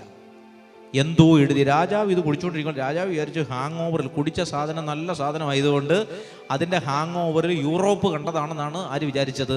ബെൽഷാസർ വിചാരിച്ചത്. പക്ഷേ ഇത് കുടിച്ചുകൊണ്ടിരിക്കുമ്പോൾ, ഈ തെറ്റ് ചെയ്തുകൊണ്ടിരിക്കുമ്പോൾ തന്നെ, അല്ലെങ്കിൽ ഈ വിശുദ്ധ പാത്രങ്ങളെ ദുരുപയോഗം ചെയ്തുകൊണ്ടിരിക്കുമ്പോൾ തന്നെ മിനുത്ത ഭിത്തിയിൽ എന്തോ എഴുതിക്കൊണ്ടിരിക്കുന്ന കൈപ്പത്തി രാജാവ് കണ്ടു. രാജാവ് വിവർണനായി, അവൻ ചിന്താധീതനായി, കൈകാലുകൾ കുഴയുകയും കാൽമുട്ടുകൾ കൂട്ടിയിടിക്കുകയും ചെയ്തു. രാജാവിൻ്റെ കാൽമുട്ടുകൾ കൂട്ടിയിടിക്കാൻ സാധാരണ പാടുള്ളതല്ല. രാജാവ് എല്ലാവരെയും ബലപ്പെടുത്തുന്ന ആളാണ്. അതുകൊണ്ടാണ് അയാളെ രാജാവ് എന്ന് വിളിക്കുന്നത്. അല്ലെ, മുമ്പിൽ നിൽക്കുന്ന ആൾ തന്നെ പേടിച്ചാണ് നിൽക്കുന്നതെങ്കിലോ പിമ്പിൽ നിൽക്കുന്ന ആളുകൾ നിൽക്കുകയില്ല. അല്ലെ, മുമ്പിൽ നിൽക്കുന്നവർ നല്ല ആവേശത്തോടെ സമരം വിളിച്ചു പോകുന്നത് കൊണ്ടാണ് പിറകെ നിൽക്കുന്നത്. അപ്പൊ രാജാവ് ചിന്താതീതനായി, കൈകാലുകൾ കുഴഞ്ഞു, മുട്ടുകൾ കൂട്ടിയിടിച്ചു. അടുത്തത്, ആഭിചാരകന്മാരെയും കൽദായക്കാരെയും ജ്യോത്സ്യന്മാരെയും വരുത്താൻ അവൻ കൽപ്പിച്ചു. രാജാവ് ബാബിലോണിലെ ജ്ഞാനികളോട് പറഞ്ഞു, ഈ എഴുത്ത് വായിച്ച് വ്യാഖ്യാനിച്ചു തരുന്നവനെ ധൂമ്രവസ്ത്രം ധരിപ്പിച്ച്. അതെന്തൊരു വസ്ത്രമാണ് ധൂമ്രം? നല്ല വെള്ള വസ്ത്രം, രാജകീയ വസ്ത്രം ധരിപ്പിച്ച് കഴുത്തിൽ പൊന്മാല ചാർത്തി രാജ്യത്തിന്റെ 3-ാം ഭരണാധികാരി ആക്കുന്നതാണ്. രാജാവിൻ്റെ ജ്ഞാനികളെല്ലാം എത്തിയെങ്കിലും അവർക്കാർക്കും എഴുത്ത് വായിക്കാനോ വ്യാഖ്യാനിക്കാനോ കഴിഞ്ഞില്ല. ബെൽഷാസർ രാജാവ് അത്യന്തം അസ്വസ്ഥനായി, അവൻ വിവർണനായി, അവനും പ്രഭുക്കന്മാരും പരിഭ്രാന്തരായി. ഇനി 17-ാമത്തെ വചനത്തിൽ ഒരു താരം വരികയാണ് ഇത് വ്യാഖ്യാനിക്കാൻ. ആരാണ് വരുന്നത്? ദാനിയേൽ രാജസന്നിധിയിൽ വന്നു. അല്ലെ, അവൻ പറഞ്ഞു, കർത്താവേ, അല്ല രാജാവേ, അങ്ങയുടെ മാലയും വളയല്ല അങ്ങയുടെ കയ്യിൽ തന്നെ ഇരിക്കട്ടെ, എനിക്കതൊന്നും ആവശ്യമില്ല, ഞാനിത് വ്യാഖ്യാനിച്ചു തരാം.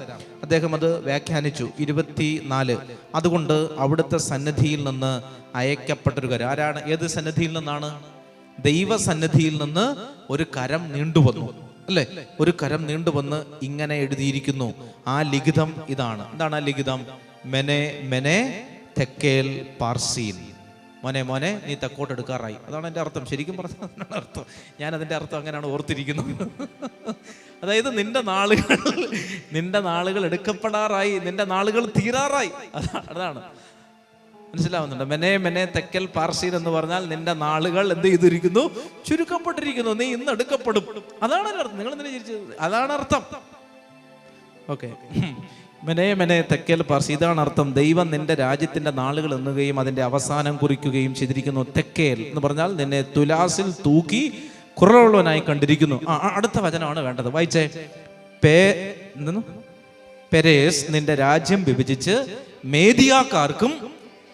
കണ്ടോ, ആര് വന്നു? മേദിയാക്കാരും പേർഷ്യ. അല്ലെ, പേർഷ്യ മേദോൻ രാജാക്കന്മാർ നിന്നെ ആക്രമിക്കാൻ വേണ്ടി വരുന്നു. അന്ന് രാത്രിയിലാണ് വലിയ സംഭവം നടന്നത്. ഈ രാത്രി, ഏത് രാത്രി? വീഞ്ഞു കുടിച്ച് അടിച്ച് ഫിറ്റായ ഒരു രാത്രി ഉണ്ടല്ലോ. ദേവാലയത്തിലെ പാത്രങ്ങൾ ഉപയോഗിച്ച് വീഞ്ഞു കുടിച്ചിരുന്ന രാത്രിയിൽ ഒരു കരം നീണ്ടുവന്നു. ശ്രദ്ധിച്ചേ, ഒരു കരം വന്ന് ഇവിടെ എന്തോ എഴുതി. മറ്റൊരു കരം ആരെ പോയി പിടിച്ചു? സൈറസിനെ പിടിച്ചു. അല്ലെ, വലത് കൈ സൈറസിനെ പിടിച്ചു. മനസ്സിലുണ്ട്, ബലപ്പെടുത്തുകയാണ്. ബലപ്പെടുത്തി ഒരു തിന്മ കർത്താവ് അവസാനിപ്പിക്കാൻ പോവുകയാണ്. 230 മടി വീതിയും നീളവുമുള്ള ഈ കോട്ട ഇതാ തകരാൻ പോകുന്നു.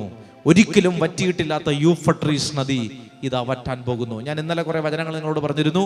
അതായത് കർത്താവ് പറയാണ്, ഉണങ്ങിയ നിലത്തുകൂടി നിങ്ങളെ ഞാൻ വഴി നടത്തും. യൂഫ്രട്ടീസ് നദി ഇങ്ങനെ ഒഴുകി നടക്കുമ്പോൾ എങ്ങനെയാണ് ഉണങ്ങിയ നിലത്തുകൂടി ദൈവം നടത്തുന്നത്? നദികളോട് വറ്റിപ്പോവുക എന്ന് കർത്താവ് കൽപ്പിക്കുന്നു. സൈറസ് ചെയ്തെന്താണെന്ന് ഞാൻ നിങ്ങളോട് പറഞ്ഞു. സൈറസ് വലിയ എഞ്ചിനീയർ ആയിരുന്നു. അദ്ദേഹം മാസങ്ങൾക്ക് മുമ്പേ പണി തുടങ്ങിയായിരുന്നു. അതായത് ഈ ബാബിലോൺകാരറിയാതെ വലിയ കനാലുകൾ അദ്ദേഹം യൂഫ്രട്ടീസിൽ നിന്ന് നേരത്തെ തന്നെ സമുദ്രത്തിലേക്ക് വെട്ടിയിരുന്നു. ഇവരറിയാതെ വെട്ടി. ഈ ബെൽഷാസർ രാജാവ് ഈ വീഞ്ഞു കുടിച്ച് മതിച്ച രാത്രിയിൽ പട്ടാളക്കാരെല്ലാം പകുതി ആലസ്യത്തിൽ, കയ്യിലിരിക്കുന്നത് കുപ്പിയാണോ കുന്തമാണോ എന്നറിയാൻ പറ്റാത്ത ഒരു രാത്രിയിൽ എല്ലാവരും ഇങ്ങനെ ആടി നിൽക്കുന്ന, എല്ലാവരുടെയും കാലുമുട്ടുകൾ കൂട്ടിയിടിക്കുകയും ചെയ്തൊരു രാത്രിയിൽ സൈറസ് തൻ്റെ പണി തുടങ്ങി. സൈറസ് എന്ത് ചെയ്തു? എല്ലാ കനാലിൻ്റെയും വാതിലുകൾ തുറന്നു. മുല്ലപ്പെരിയാർ ഡാമിൻ്റെ അണക്കെട്ടിൻ്റെ ഇത് തുറക്കുന്നത് പോലെ, ഷട്ടർ പൊക്കുന്നത് പോലെ എല്ലാ ഡാമിൻ്റെയും വാതിൽ തുറന്നു. നിമിഷ നേരം കൊണ്ട് യൂഫ്രട്ടീസ് നദി വറ്റി വരണ്ടു. മനസ്സിലാവുന്നുണ്ടോ? അപ്പോ ഈ രാജാവിനെ കയറി അന്ന് രാത്രിയിൽ കൊന്നു. ബെൽഷാസർ രാജാവ് രാത്രിയിൽ വധിക്കപ്പെട്ടു. മെനെ തെക്കേൽ പാർസീൻ, നിന്റെ നാളുകൾ എണ്ണപ്പെട്ടു, ഈ പ്രഭാതം നീ തികക്കില്ല.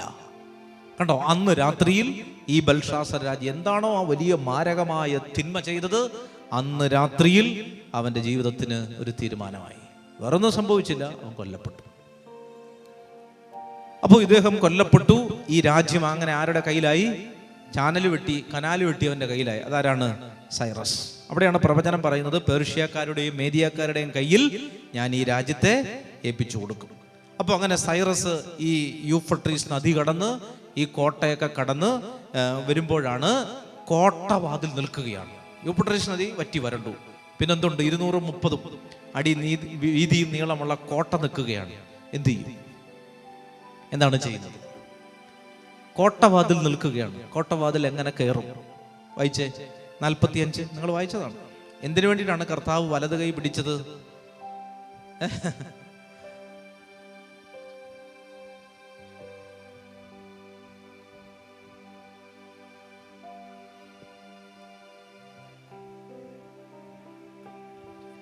ബ്രഹ്മി ലേഹ്യം വാങ്ങിക്കാൻ തീരുമാനിച്ചു. ഓർമ്മ വരാൻ എല്ലാവർക്കും ഓരോ സ്പൂണ് തന്നിട്ടാണ് ഇനി ധ്യാനത്തിന് കയറ്റുന്നത്. ഓർമ്മ കിട്ടാനത് നല്ലതാണ്. കട്ടനും പപ്സും കഴിച്ചിട്ടൊന്നും നിങ്ങളുടെ ബുദ്ധി വളരുന്നില്ല. നിങ്ങളിങ്ങനെ മന്ദിച്ചിരിക്കുകയാണ്. അപ്പോൾ അതുകൊണ്ട് അടുത്ത ആഴ്ച മുതൽ നമ്മൾ ലേഹ്യം തരാൻ വേണ്ടി തീരുമാനിച്ചു. ഇച്ചിരി ഞാനും കഴിക്കാൻ തീരുമാനിച്ചു. അപ്പോൾ ആർക്കും ഒരു ഓർമ്മയില്ല. 3 കാര്യങ്ങൾക്ക് വേണ്ടിയാണ് വലത് കൈ പിടിച്ചത്. ഏത് കാര്യങ്ങൾക്ക് വേണ്ടിയാണ്? 1, രാജ്യങ്ങൾ കീഴടക്കാൻ. 2, രാജാക്കന്മാരുടെ 2 കാര്യങ്ങൾ സംഭവിച്ചു. മനസ്സിലാവുന്നുണ്ട്? ബെൽഷാസർ രാജാവ് കൊന്നു, അല്ലേ? അവന്റെ അരപ്പട്ട പിന്നെ അവിടെ വെച്ചോണ്ടിരിക്കത്തില്ല. ഇവൻ ചെന്നു അതെടുത്ത് കെട്ടുന്നു, അല്ലേ? അങ്ങനെ സംഭവിക്കും. ഇതാണ് സംഭവിക്കും. 2 കാര്യങ്ങൾ. അടുത്തത് എന്താണ്? അവിടെയാണ് വായിച്ചേ. നഗര കവാടങ്ങൾ അടയ്ക്കാതെ തുറന്നിടാൻ. എങ്ങനെയാണ് നഗര കവാടങ്ങൾ അടയ്ക്കാതെ തുറന്നു വിടുന്നത്? രാവിലെ ഒരു കമന്ററി, ഇതിനെപ്പറ്റിയുള്ളൊരു വിശദീകരണം ഞാൻ വായിച്ചോണ്ടിരുന്ന സമയത്ത് എനിക്ക് വല്ലാതെ ചിരി തോന്നി. എങ്ങനെയാണ് നഗര കവാടങ്ങൾ അടയ്ക്കുന്നത്? 3ാമത്തെ കാര്യം അതാണ്. ഞാൻ 2 കാര്യങ്ങൾ പറഞ്ഞു. 1ാമത്തെ കാര്യം, സൈറസ് അല്ല ഇത് ചെയ്യുന്നത്. രാജ്യങ്ങൾ കീഴടക്കുന്ന ആരാണ്? കർത്താവാണ്, അല്ലെ? അരപ്പട്ട അഴിക്കുന്നതിനെ പറ്റി നമ്മൾ 2ാമത് കണ്ടു. 3ാമത്തെ കാര്യം എന്തായിരുന്നു? നഗര കവാടങ്ങൾ അതായത് കയറി ചെല്ലുമ്പോൾ ഒരു വാതിൽ തുറന്നു കിടക്കുകയാണ്. അങ്ങനെ സംഭവിക്കണമെങ്കിൽ എന്തു വേണം? സിമ്പിൾ ടെക്നിക്കാണ്. എന്താണെന്ന് അറിയാം, എനിക്ക് വളരെ രസം തോന്നി. അതായത് ഇപ്പൊ നമ്മുടെ വീട്ടിലേക്ക് നമുക്ക് പരിചയമുള്ള ഒരാൾ വന്നാൽ നമ്മൾ എന്ത് ചെയ്യും? വാതില് നമ്മൾ തുറക്കുന്നത് അടയ്ക്കുന്നത് ശ്രദ്ധിക്കുക പോലും ഇല്ല. എന്താണോ അന്നേരത്തെ സ്റ്റേറ്റ് അതുപോലെ തുടരും, അല്ലേ? അപ്പൊ അയാൾ വന്നാൽ ഇപ്പൊ നമ്മുടെ പള്ളിയിലേക്ക് ഉപദേശി ഈ പള്ളിയിലേക്ക് കയറി വരുമ്പോൾ ഞാൻ പോയി ഒരാൾ ആരാന്ന് ചോദിച്ചാൽ പുള്ളി ID കാർഡ് കാണിക്കുമെന്ന് ഞാൻ ചോദിക്കില്ല. കാരണം എനിക്ക് ഉപദേശി അറിയാം. കാരണം ഉപദേശി പള്ളിയിലുള്ള ആളാണ്, അദ്ദേഹം പള്ളി വരുന്ന ആളാണ്. അതുകൊണ്ട് എനിക്ക് യാതൊരു സംശയമില്ല. അദ്ദേഹം വന്നു, അവിടെ വന്നിരുന്നു. ഓക്കെ, എനിക്കറിയാം ഇത് ഇവിടുത്തെ ആളാണ്, നമ്മുടെ ആളാണ്, നമ്മുടെ സ്വന്തം ആളാണ്. ഇന്ന് നമുക്കറിയാം നമ്മുടെ വാതിൽ എന്ത് ചെയ്ത് കിടക്കുകയാണ്? തുറന്നു കിടക്കുകയാണ്. നേരെ മറിച്ച് ഞാനിങ്ങനെ മേടയിരിക്കുന്ന സമയത്ത് ഒരാളിങ്ങനെ പാത്തും പതുങ്ങിയൊക്കെ ഇങ്ങനെ ഇതിനകത്തൂടെയൊക്കെ വന്ന്, നിങ്ങളിൽ ചില ആളുകൾ പള്ളിയിൽ വന്ന് കയറുന്നത് പോലെ ഇങ്ങനെ പാത്തും പതുങ്ങിയൊക്കെ വരുന്നു. അപ്പോൾ ഞാനിത് കഷ്ടകാലത്തിന് ഇതെൻ്റെ കണ്ണിൽ പെടുകയും ചെയ്യും. 10 15 വരുന്നവരെയാണ് ഞാൻ കൂടുതലും കാണുന്നത്. നേരെ വരുന്നവർ സത്യം പറഞ്ഞാൽ കാണാറില്ല. അപ്പോൾ അതുകൊണ്ട് അതിലേക്കൂടെ ഒളിച്ചും 10 വരുന്നവർ കൃത്യമായിട്ട് എൻ്റെ കണ്ണിൽപ്പെടും. അപ്പോൾ അങ്ങനെ ഒരാൾ വരുന്നു. അപ്പോൾ എനിക്കൊരു സംശയം, ഞാൻ ഇന്നേ അവരെ കണ്ടിട്ടില്ല. അപ്പം ഞാൻ ഇങ്ങനെ ആലോചിക്കുകയാണ്, എവിടെ കണ്ടോ? ഇല്ല, എവിടെയും കണ്ടിട്ട് ഒരു പരിചയമില്ല. അപ്പം ഞാൻ ഇവനെ വിളിച്ചിട്ട് പറയണം, എടാ നീ ഇച്ചിരി ദൂരെ മാറി നിന്നിട്ട് ഇയാൾ എന്ത് ചെയ്യുന്നു എന്ന് നോക്കണം. അപ്പം അയാൾ ആ കുരിശടി കടന്നാണ് വരുന്നതെന്ന് വിചാരിക്കാം. അപ്പോൾ ഇവിടെ ക്യാമറയുണ്ട്, ഞാനിപ്പോൾ സ്ക്രീനിലൂടെ നോക്കുമ്പോൾ ഒരാൾ കുരിശടിയിൽ കടന്നൊരുത്തം വരുന്നു. അപ്പോൾ അയാൾ അങ്ങോട്ടും ഇങ്ങോട്ടൊക്കെ നോക്കുകയാണ്. അപ്പോൾ എനിക്കൊരു സംശയം, ഇയാൾ ഇതുവരെ കണ്ടിട്ടില്ല. അപ്പോൾ സൂം ചെയ്ത് നോക്കിയപ്പോഴാണ് എനിക്ക് മനസ്സിലായത് വലിയ ദംഷ്ട്രകളൊക്കെ ഉള്ള ആളാണ്. ഇയാൾ നമ്മളെ പേടിപ്പിക്കുന്ന ഒരു രൂപം. ഞാൻ ഇപ്പോൾ എനിക്ക് നല്ല ധൈര്യം ആയതുകൊണ്ട് ഞാൻ ഇവനെ വിളിച്ചിട്ട് പറഞ്ഞു, നീ പോകാൻ പറഞ്ഞു. നീ ആദ്യം പോയിട്ട് എന്താ ചെയ്യേണ്ടത്? ആദ്യം പോയി ചെയ്യേണ്ടത് എന്താ ചെയ്യണ്ടേ? ആ ഗേറ്റ് അങ്ങ് അടയ്ക്കാൻ പറഞ്ഞു. അപ്പോൾ അവിടെ ഗേറ്റാന്ന് വിചാരിക്കുക, അത് നമ്മൾ വിട്ടിരിക്കുന്ന ആളുകൾ തട്ടി വിടുന്ന ചങ്ങലയാണ്.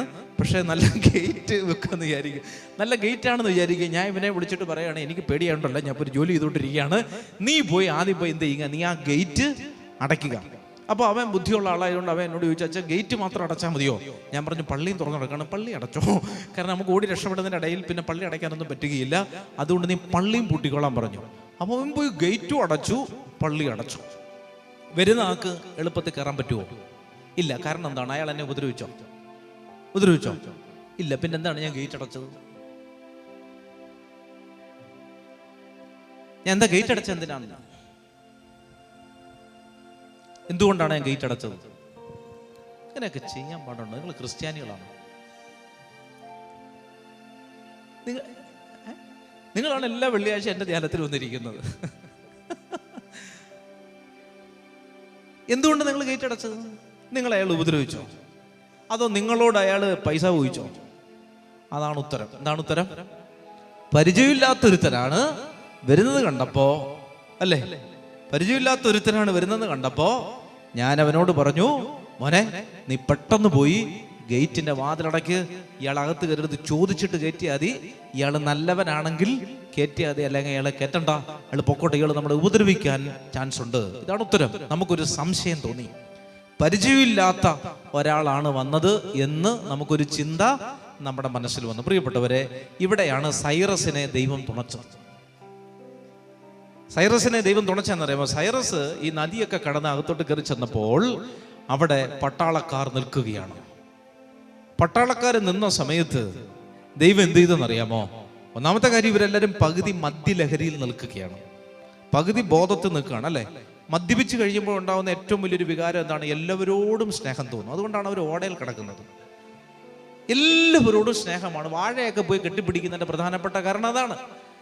സ്നേഹം. പിന്നെ എല്ലാവർക്കും ഭക്ഷണം വാങ്ങിച്ചു കൊടുക്കുക. കണ്ടിട്ടില്ലേ? മദ്യപിച്ച് കഴിഞ്ഞിട്ട് ഒരാൾ ഭക്ഷണം വിളമ്പാൻ പോയി കഴിഞ്ഞാൽ നമ്മളെ അയാൾ കൊല വിളിച്ച് എഴുന്നേപ്പിച്ച് വിടത്തുള്ളൂ. മദ്യപിക്കുന്ന ആളുകൾ കൂടുതലാണോ വിളമ്പുന്നത്, കുറവാണോ വിളമ്പുന്നത്? കൂടുതലാണ്. എല്ലാ മദ്യപാനികളും, ലോകത്തിലുള്ള എല്ലാ മദ്യപാനികളും കൂടുതലേ വിളമ്പത്തുള്ളൂ. എന്തുകൊണ്ടാണ്? സ്നേഹമുള്ളത് കൊണ്ടാണ്. ഈ മദ്യപിച്ച് കഴിയുമ്പോൾ സ്നേഹം വരും. അതുകൊണ്ടാണ് അച്ഛാ ഞങ്ങൾ ഇടയ്ക്കിടയ്ക്ക് അടിക്കുന്നത്, നിങ്ങൾ പറയരുത്. അപ്പം ഇത് അവർക്ക് അങ്ങനെ സ്നേഹം തോന്നി. നമ്മളൊരു സിമ്പിൾ ലോജിക്ക്, ഞാൻ ഇന്ന് രാവിലെ ഇങ്ങനെ ഇരുന്ന് ചിന്തിക്കുകയാണ്, ഇത് എന്തുകൊണ്ടാണ്? ഇതിനകത്ത് ഇങ്ങനെ ഇയാൾ പറഞ്ഞു വെച്ചിരിക്കുകയാണ്, കമന്ററി പറഞ്ഞിരുന്ന ആള്, ശരിയോ തെറ്റോ അതിനെ നിങ്ങൾ വലിയ ദൈവിക രഹസ്യമായിട്ടൊന്നും എടുക്കണ്ട. ഈ നഗരകവാടത്തിന്റെ വാതിൽക്കൽ ചെന്ന സമയത്ത് ഇവർ മദ്യപിച്ച് നിൽക്കുകയാണെന്നുള്ള റെഫറൻസ് ദാനിയേൽ 5 രാജാവും ഉപനാരികളും അവിടെ ഉണ്ടായിരുന്ന എല്ലാവരും മദ്യപിച്ച് നിൽക്കുകയാണ്. മദ്യപിച്ച് നിൽക്കുമ്പോ ശരിക്കും പറഞ്ഞാല് എന്താണ്, പിന്നെ കരച്ചില്, പിടിച്ചില്, സങ്കടം. അയ്യോ, 1980 മരിച്ചുപോയ വല്യമ്മച്ചിക്ക് വേണ്ടി പോലും ഭയങ്കര കരച്ചിലാണ്. എന്ത് ചെയ്ത് ഇപ്പൊ അല്ല കണ്ടിട്ടില്ലേ? മദ്യപിച്ച് കഴിയുമ്പോൾ ആ സ്നേഹം അങ്ങ് പുറത്തേക്ക് വഴിഞ്ഞൊഴുകും. ഇങ്ങനെ മദ്യപിച്ച് നിൽക്കുന്ന ഒരു പട്ടാളക്കാരനാണ് വാതിൽക്കൽ നിൽക്കുന്നത്. അയാൾ എന്ത് ചെയ്യുക? അയാളുടെ പുറത്ത് 2 തട്ടൊക്കെ തട്ടി 2 ഇതൊക്കെ ചെയ്യുമ്പോഴത്തേക്ക് ഇയാൾ ഇരിക്കുമ്പോൾ നമ്മുടെ ആളാണല്ലേ എന്ന് പറഞ്ഞിട്ട് ഈ നഗര കവാടം അദ്ദേഹം തുറന്നിട്ടു. മനസ്സിലാവുന്നുണ്ടോ? ഒരുത്തനകത്ത് കയറിയാതെ മനസ്സിലുണ്ട അല്ലേ? ഒരാൾ ഇപ്പൊ 7 പേരാണ് കള്ളന്മാരുടെ ടീമിലെങ്കിൽ 7 പേരകത്ത് കയറില്ല, ഒരുത്തൻ കയറിയാതെ, ഒറ്റ ഒരുത്തകത്ത് കയറിയാതെ, ഒരുത്തൻ ഒരാളകത്തായി. അപ്പൊ അതായത് ഈ ശത്രുക്കൾക്ക് തോന്നുകയാണ് ഇവര് ശത്രുക്കളല്ല എന്നൊരു ചിന്ത. കർത്താവ് ശരിക്കും അങ്ങനെയുള്ള ചില സന്ദർഭങ്ങളിൽ ചില ആളുകളുടെ കണ്ണുകൾ അന്ധമാക്കിയതായിട്ട് നമ്മൾ പറയുന്നുണ്ട്. അതായത് കർത്താവ് വലിയൊരു സൈന്യനിരയെ കാണിച്ചിട്ട് പറയുകയാണ്, കർത്താവ് അവരുടെ കണ്ണുകൾ അന്ധമാക്കി. ആരാണ്? കൊല്ലാൻ വരുന്ന പട്ടാളക്കാരുടെ മുഴുവൻ കണ്ണുകൾ അന്ധമായി. അവരിങ്ങനെ നല്ല രാരീരം കേൾക്കുന്നത് പോലെ ഇങ്ങനെ വാളും പിടിച്ച് ഇങ്ങനെ നിന്ന് ആടുകയാണ്, കണ്ണ് കാണുന്നത്. കാരണം അടുത്ത് നിൽക്കുന്ന ആള് നമുക്കുള്ള ആളാണോ നമുക്കില്ലാത്ത ആളാണോ എന്ന് അറിയാൻ പാടില്ല. ഭാര്യയാണോ അടുത്ത് നിൽക്കുന്നത് അറിയാൻ പാടില്ല, അതോ അടുത്ത രാജ്യത്തെ പട്ടാളക്കാരനെ അറിയാൻ പാടില്ല. വാള് വീശാൻ പറ്റത്തില്ല, ഇങ്ങനെ ആട്ടാനേ പറ്റത്തുള്ളൂ. ഇതാണ് സംഭവിച്ചത് ഇവിടെ. നോക്കണം ദൈവത്തിന്റെ പദ്ധതി. നഗരകവാടങ്ങൾ വായിച്ചേ, എന്തായിരുന്നു? നഗരകവാടങ്ങൾ തുറന്നിടുന്നതിനും, തുറന്നിടുന്ന ആരാണ്? കാവൽക്കാരല്ലേ തുറന്നിടുന്നത്. അപ്പൊ ഈ കാവൽക്കാർക്ക് ഒരു തെറ്റിദ്ധാരണ വരുന്നു, ഇവർ നമ്മുടെ ആളുകളാണ് എന്നൊരു ചിന്ത ദൈവം അവരുടെ മനസ്സിൽ കൊടുത്തു. അപ്പൊ അതോടുകൂടി ഒരുത്തനകത്തായി. പ്രിയപ്പെട്ടവരെ, ഇത് ചിന്തിക്കുമ്പോൾ നമ്മൾ പലപ്പോഴും നിങ്ങളുടെ ജീവിതത്തെ ഒന്ന് ഓർത്തെടുത്താൽ ഇത് സംഭവിച്ചിട്ടുണ്ട്. അതായത് ചില സ്ഥലങ്ങളിൽ നമ്മൾ ചെല്ലുമ്പോൾ, നമ്മൾ നല്ലതുപോലെ പ്രാർത്ഥിച്ചൊക്കെയാണ് ഒരു സ്ഥലത്ത് ചെല്ലുന്നതെങ്കിൽ നമുക്കൊരിക്കലും കിട്ടാത്ത സഹകരണവും നമുക്കൊട്ടും കിട്ടാത്ത ഒരു പരിചരണവും ഒക്കെ ചില സ്ഥലങ്ങളിൽ കർത്താവ് നമുക്ക് വേണ്ടി ഒരുക്കും. ചേർന്ന് പറഞ്ഞേ ഹല്ലേലൂയാ. മനസ്സിലാവുന്നു? കർത്താവ് നമ്മുടെ കൂടെ നിന്ന് ആ ബുദ്ധിമുട്ടേറിയ സാഹചര്യത്തിൽ ശരിക്കും നമ്മളെ ഉപദ്രവിക്കാനൊക്കെയാണ് അവർ നിൽക്കുന്നത്. എന്നാൽ പോലും നമ്മൾ പ്രാർത്ഥിച്ചിട്ടാണ് അവിടെ ചെല്ലുന്നതെങ്കിൽ കർത്താവ് തന്നെ എല്ലാ കാര്യങ്ങളും വളരെ കൃത്യമായിട്ട് നമുക്ക് വേണ്ടി ചെയ്തു തരും. അതായത് മുമ്പിൽ നിൽക്കുന്ന ആൾക്ക് തോന്നുകയാണ് ഇവൻ ശത്രുവല്ല, അല്ല ആ വഴി തുറന്നിട്ടേര്, നമ്മുടെ ആളാണ് വരുന്നത്, ആ ഗേറ്റ് അങ്ങ് തുറന്നിട്ടേര്, മാത്രമല്ല പള്ളിയും തുറന്നിട്ടേര്, അവൻ ഏതെങ്കിലും വാതിലൂടെ നകത്ത് കയറട്ടെ, നമുക്ക് ഇഷ്ടമാണ്, നമുക്ക് അറിയാൻ പറ്റും. ഒരു പരിചയം തോന്നുകയാണ്, നമുക്ക് എവിടോ കണ്ടൊരു പരിചയം, കെറ്റിവിടട്ടെ, വരട്ടെ വരട്ടെ വരട്ടെ വരട്ടെ. അപ്പൊ ഇത് നമ്മുടെ ജീവിതത്തിൽ സംഭവിക്കും. കർത്താവ് നമ്മുടെ വലത് കൈ പിടിച്ചിരിക്കുന്നത് കൊണ്ട് എന്ത് ചെയ്യുകയാണ്? നമ്മുടെ ശത്രുക്കൾ പോലും നമ്മളോട് എന്ത് ചെയ്യുകയാണ്? സ്നേഹം കാണിക്കണം. നമ്മുടെ ശത്രുക്കൾ പോലും നമ്മളോട് സ്നേഹം കാണിക്കുകയാണ്. കർത്താവ് നമ്മുടെ കൈ പിടിച്ചിട്ടില്ലെങ്കിലോ വീട്ടിലുള്ളവർ പോലും നമുക്ക് ശത്രുക്കളായി മാറുകയും ചെയ്യും. അതാണ് ഇതിന്റെ വ്യത്യാസം. അതായത് ദൈവത്തിൽ വിശ്വസിച്ചു പോകുന്ന ഒരാൾക്ക് ശത്രുക്കളില്ല. അതുകൊണ്ടല്ലേ ഈശോ കുരിശിൽ കിടന്നുകൊണ്ട് പറഞ്ഞത്, പിതാവേ ഇവർ ചെയ്യുന്നത് എന്തെന്ന് ഇവര് അറിയുന്നില്ല. ഏറ്റവും വലിയ ക്രൂരന്മാരാണ് നിൽക്കുന്നത്, കുത്തിക്കീറിയന്മാര് താഴെ നിൽക്കുകയാണ്. അവരെ നോക്കിയിട്ട് പറയുകയാണ്, ഇവര് ചെയ്യുന്നത് എന്തെന്ന് ഇവരറിയുന്നില്ല. ആര് പറഞ്ഞു? അവർക്ക് നല്ലതുപോലെ അറിയാം ഇവർ ചെയ്യുന്നത് എന്താണെന്ന്. അല്ലെ, കുന്തം കൊണ്ട് ഒരുത്തന്റെ നെഞ്ചിൽ കുത്തിയാൽ രക്തം വരുമെന്ന് കുത്തുന്നവൻ അറിയില്ലേ? അറിയുമോ ഇല്ലയോ? മുള്ളു ചാട്ട കൊണ്ട് പുറത്തടിച്ചാൽ നഗ്നമായ മേനിയിൽ അടിച്ചിട്ട് തിരിച്ചെടുത്താൽ ആ ചാലുവഴി രക്തക്കട്ടകൾ പറഞ്ഞു വരുമെന്ന് ആർക്കാണ് അറിയാത്തത്? അറിയില്ലേ? കർത്താവ് പറയാണ്, ഇവർ ചെയ്യുന്നത് എന്തെന്ന് ഇവരറിയുന്നില്ല. എന്താ കാര്യം? കർത്താവ് നോക്കുന്നത് ഭൂമിയല്ല സ്വർഗത്തെയാണ്. കർത്താവിന്റെ നോട്ടം ഭൂമിയിലേക്കല്ല സ്വർഗത്തിലേക്കാണ്. അതുകൊണ്ട് പറഞ്ഞത്, ഇന്ന് നീ എൻ്റെ കൂടെ പറുദീസാലായിരിക്കും. കർത്താവ് ഇവർ ചെയ്യുന്നത് എന്തെന്ന് ഇവരറിയുന്നില്ല, ഇവരോട് ക്ഷമിക്കണമേ. ക്ഷമ എവിടെ നിന്ന് വരുന്നതാണ്? സ്വർഗത്തിൽ. അതുകൊണ്ടാണ് സ്വർഗസ്ഥനായ പിതാവിൽ നമ്മൾ പ്രാർത്ഥിക്കുന്നത്, ഞങ്ങളുടെ കടക്കാരോട് ഞങ്ങൾ ക്ഷമിക്കുന്നത് പോലെ ഞങ്ങളുടെ കടങ്ങളും ക്ഷമിച്ചു തരണമേ. അപ്പൊ ക്ഷമ എവിടുന്നാ വരുന്നത്? എവിടുന്നാ വരുന്നത്? എവിടുന്നാ വരുന്നത്? സ്വർഗത്തിൽ നിന്നാണ് വരുന്നത് ക്ഷമ. അപ്പൊ പിതാവായ ദൈവത്തിന്റെ മുഖത്തേക്കാണ് ആര് നോക്കിയത്? ഈശോ നോക്കിയത്. നിങ്ങൾക്ക് മനസ്സിലാവുന്നുണ്ടോ? അതായത് നമ്മളൊരു സ്ഥലത്ത് ചെല്ലുമ്പോൾ നമ്മളെ നമ്മൾ വിചാരിക്കണം, അയ്യോ കർത്താവെ അങ്ങോട്ട് ചെന്ന ഇപ്പൊ ആകെ നാശമായിരിക്കും എന്ന് വിചാരിച്ച് നമ്മൾ അങ്ങോട്ട് ചെല്ലുകയാണ്. നമ്മൾ പ്രാർത്ഥിച്ചാണ് പോയതെന്ന് വിചാരിക്കുക. നമ്മൾ ദൈവത്തിൽ കർത്താവെ സഹായിക്കണേ എന്ന് പറഞ്ഞിട്ടാണ് പോയതെങ്കിൽ നിങ്ങൾ ഓർത്തോ, അച്ചട്ടായിട്ടും അവിടെ ആരെങ്കിലും നിങ്ങളെ സഹായിക്കാൻ തീർച്ചയായിട്ടും ഉണ്ടാകും. ചേർന്ന് പറഞ്ഞേ ഹല്ലേലൂയാ. പറഞ്ഞേ ഹല്ലേലൂയാ. അപ്പൊ അതുകൊണ്ട് ഒരു ആശുപത്രിയിലോ ഒരു ഗവൺമെന്റ് ഓഫീസിലോ ഒരു ചന്തയിലോ എവിടെങ്കിലും പബ്ലിക് കൂടുന്ന ഒരു സ്ഥലത്ത് നിങ്ങൾ പോയാൽ നിങ്ങൾക്കൊരു സഹായം ആവശ്യമുണ്ടെങ്കിൽ ആരെങ്കിലും നിങ്ങളെ സഹായിക്കാൻ കർത്താവിനോട് എന്തോ ഒരു അനുഭവം നിങ്ങൾക്ക് ഉണ്ടായിട്ടില്ലേ? എനിക്ക് ഇഷ്ടം പോലെ അനുഭവം ഉണ്ടായിട്ടുണ്ട്, നിങ്ങൾക്ക് ഉണ്ടായിട്ടുണ്ട്, എല്ലാവർക്കും ഉണ്ടായിട്ടുണ്ട്. സ്കൂളിൽ പോകുന്ന കുഞ്ഞുങ്ങൾക്ക് പോലും അങ്ങനെയുള്ള അനുഭവം ഉണ്ടായിട്ടുണ്ട്. ഇഷ്ടം പോലെ അനുഭവം നമുക്ക് കർത്താവ് തരുന്നതാണ്. നഗര കവാടങ്ങൾ തുറന്നിട്ടിരിക്കണം. ശരിക്കും പറഞ്ഞത് ഇത് അടഞ്ഞു കിടക്കേണ്ടതാണ്, അല്ലേ? അടഞ്ഞു കിടക്കേണ്ടതാണ്. ID കാർഡ് ചോദിച്ച് കയറ്റിവിടേണ്ടതാണ്. പക്ഷെ അന്ന് രാത്രിയിൽ അതൊന്നും സംഭവിച്ചില്ല. എല്ലാ വാതിലുകളും ഇവർക്ക് വേണ്ടി തുറന്നു. കാരണം കർത്താവ് സൈറസിന്റെ വലത് കൈയിൽ പിടിച്ചു. നിങ്ങൾക്ക് മനസ്സിലായോ? 3 വചനങ്ങളെ ഞാൻ പറഞ്ഞോളൂ. 3 കാര്യങ്ങളാണ് പറഞ്ഞത്. ഒന്ന്, രാജ്യങ്ങൾ കീഴടക്കാൻ, അരപ്പട്ടകൾ അഴിക്കാൻ, നഗരകവാടങ്ങൾ തുറന്നിടാൻ. ചേർന്ന് പറഞ്ഞേ ഹല്ലേലൂയാ. അപ്പോൾ നമ്മൾ കണ്ടത് സൈറസ് രാജാവിൻ്റെ കരം ആര് പിടിച്ചിരിക്കുന്നു? കർത്താവ് പിടിച്ചിരിക്കുന്നു, അല്ലേ? പിടിച്ചിരിക്കുന്നു. അതുകൊണ്ട് അവന് ചെയ്യാൻ പറ്റിയ കാര്യങ്ങൾ എന്തൊക്കെയാണ്? അവൻ ബാബിലോണിൻ്റെ കോട്ട ചാടിക്കടന്നു, അല്ലേ? ആ രാജ്യത്തെ ഒരു ആക്രമണവും ഇല്ലാതെ അതിൻ്റെ വാതിലുകൾ തുറക്കാൻ അവന് സാധിച്ചു. രാജാവിനെ കൊന്നു, അവൻ്റെ അരപ്പട്ട അഴിച്ചെടുത്തു. അങ്ങനെ ബാബിലോൺ രാജാവിൻ്റെ അധികാരം, അല്ലെങ്കിൽ ആ രാജ്യത്തിൻ്റെ അധികാരം ആർക്ക് കിട്ടി? ഈ സൈറസ് രാജാവിന് കിട്ടി. അപ്പോൾ ഇതാണ് നമ്മൾ കാണുന്ന സംഭവം. ഇനി അടുത്തത്, ഇനി വീണ്ടും ആ വചനം വായിച്ച 45-ാമത്തെ അധ്യായം, അല്ലേ? യെശയ്യാ 45. ഇനി വായിച്ച്, അഭിഷിക്തനായ സൈറസിനോട് കർത്താവ് അരുളി ചെയ്യുന്ന 2-ാമത്തെ വചനം: ഞാൻ നിനക്ക് മുൻപേ പോയി മലകൾ നിരപ്പാക്കുകയും പിച്ചളവാതിലുകൾ തകർക്കുകയും ഇരുമ്പോടാമ്പലുകൾ. അപ്പോൾ കർത്താവിന് അടുത്ത കാര്യം പറയുകയാണ്. ഇതുവരെ സൈറസിലൂടെ കുറെ കാര്യങ്ങൾ കർത്താവ് ചെയ്തു. ഇത് ചെയ്തു കഴിയുമ്പോൾ സൈറസ് ചിന്തിക്കുകയാണ്, അയ്യോ ഞാൻ വലിയൊരു സംഭവമാണ്. സൈറസ് ചിന്തിക്കാം, അല്ലാതെ ഈ ഇത്രയും വലിയ യൂഫട്രീസ് നദിയൊക്കെ ഞാൻ ഒറ്റ ദിവസം കൊണ്ട് വറ്റിച്ചു, ഞാനൊരു സംഭവം തന്നെ. അല്ലെങ്കിൽ ഈ വലിയ കോട്ട കടന്ന് ഞാൻ ആ രാജ്യത്തെ രാജാവിൻ്റെ അരപ്പട്ട അഴിച്ചെടുത്തു. അപ്പൊ സൈറസിന്റെ ഉള്ളിൽ ഒരു അഹങ്കാരം വരാൻ സാധ്യതയുണ്ട്. ഇത് ആര് ചെയ്തതാണ്? ഇത് ഞാൻ എൻ്റെ മഹത്വത്തിൽ ചെയ്തതാണ്. പണ്ടൊരാൾ ഇങ്ങനെ പറഞ്ഞിരുന്നു. ആരാണ്? ബൽഷാസർ, അല്ലെ? എൻ്റെ രാജകീയ പ്രഭാവത്താൽ ഞാൻ പണിതതല്ലേ മഹത്തായ ഈ ബാബിലോൺ. പള്ളിമണി കഴിഞ്ഞ സമയത്ത് ഞാൻ നിങ്ങൾക്ക് പറഞ്ഞ വചനമാണിത്.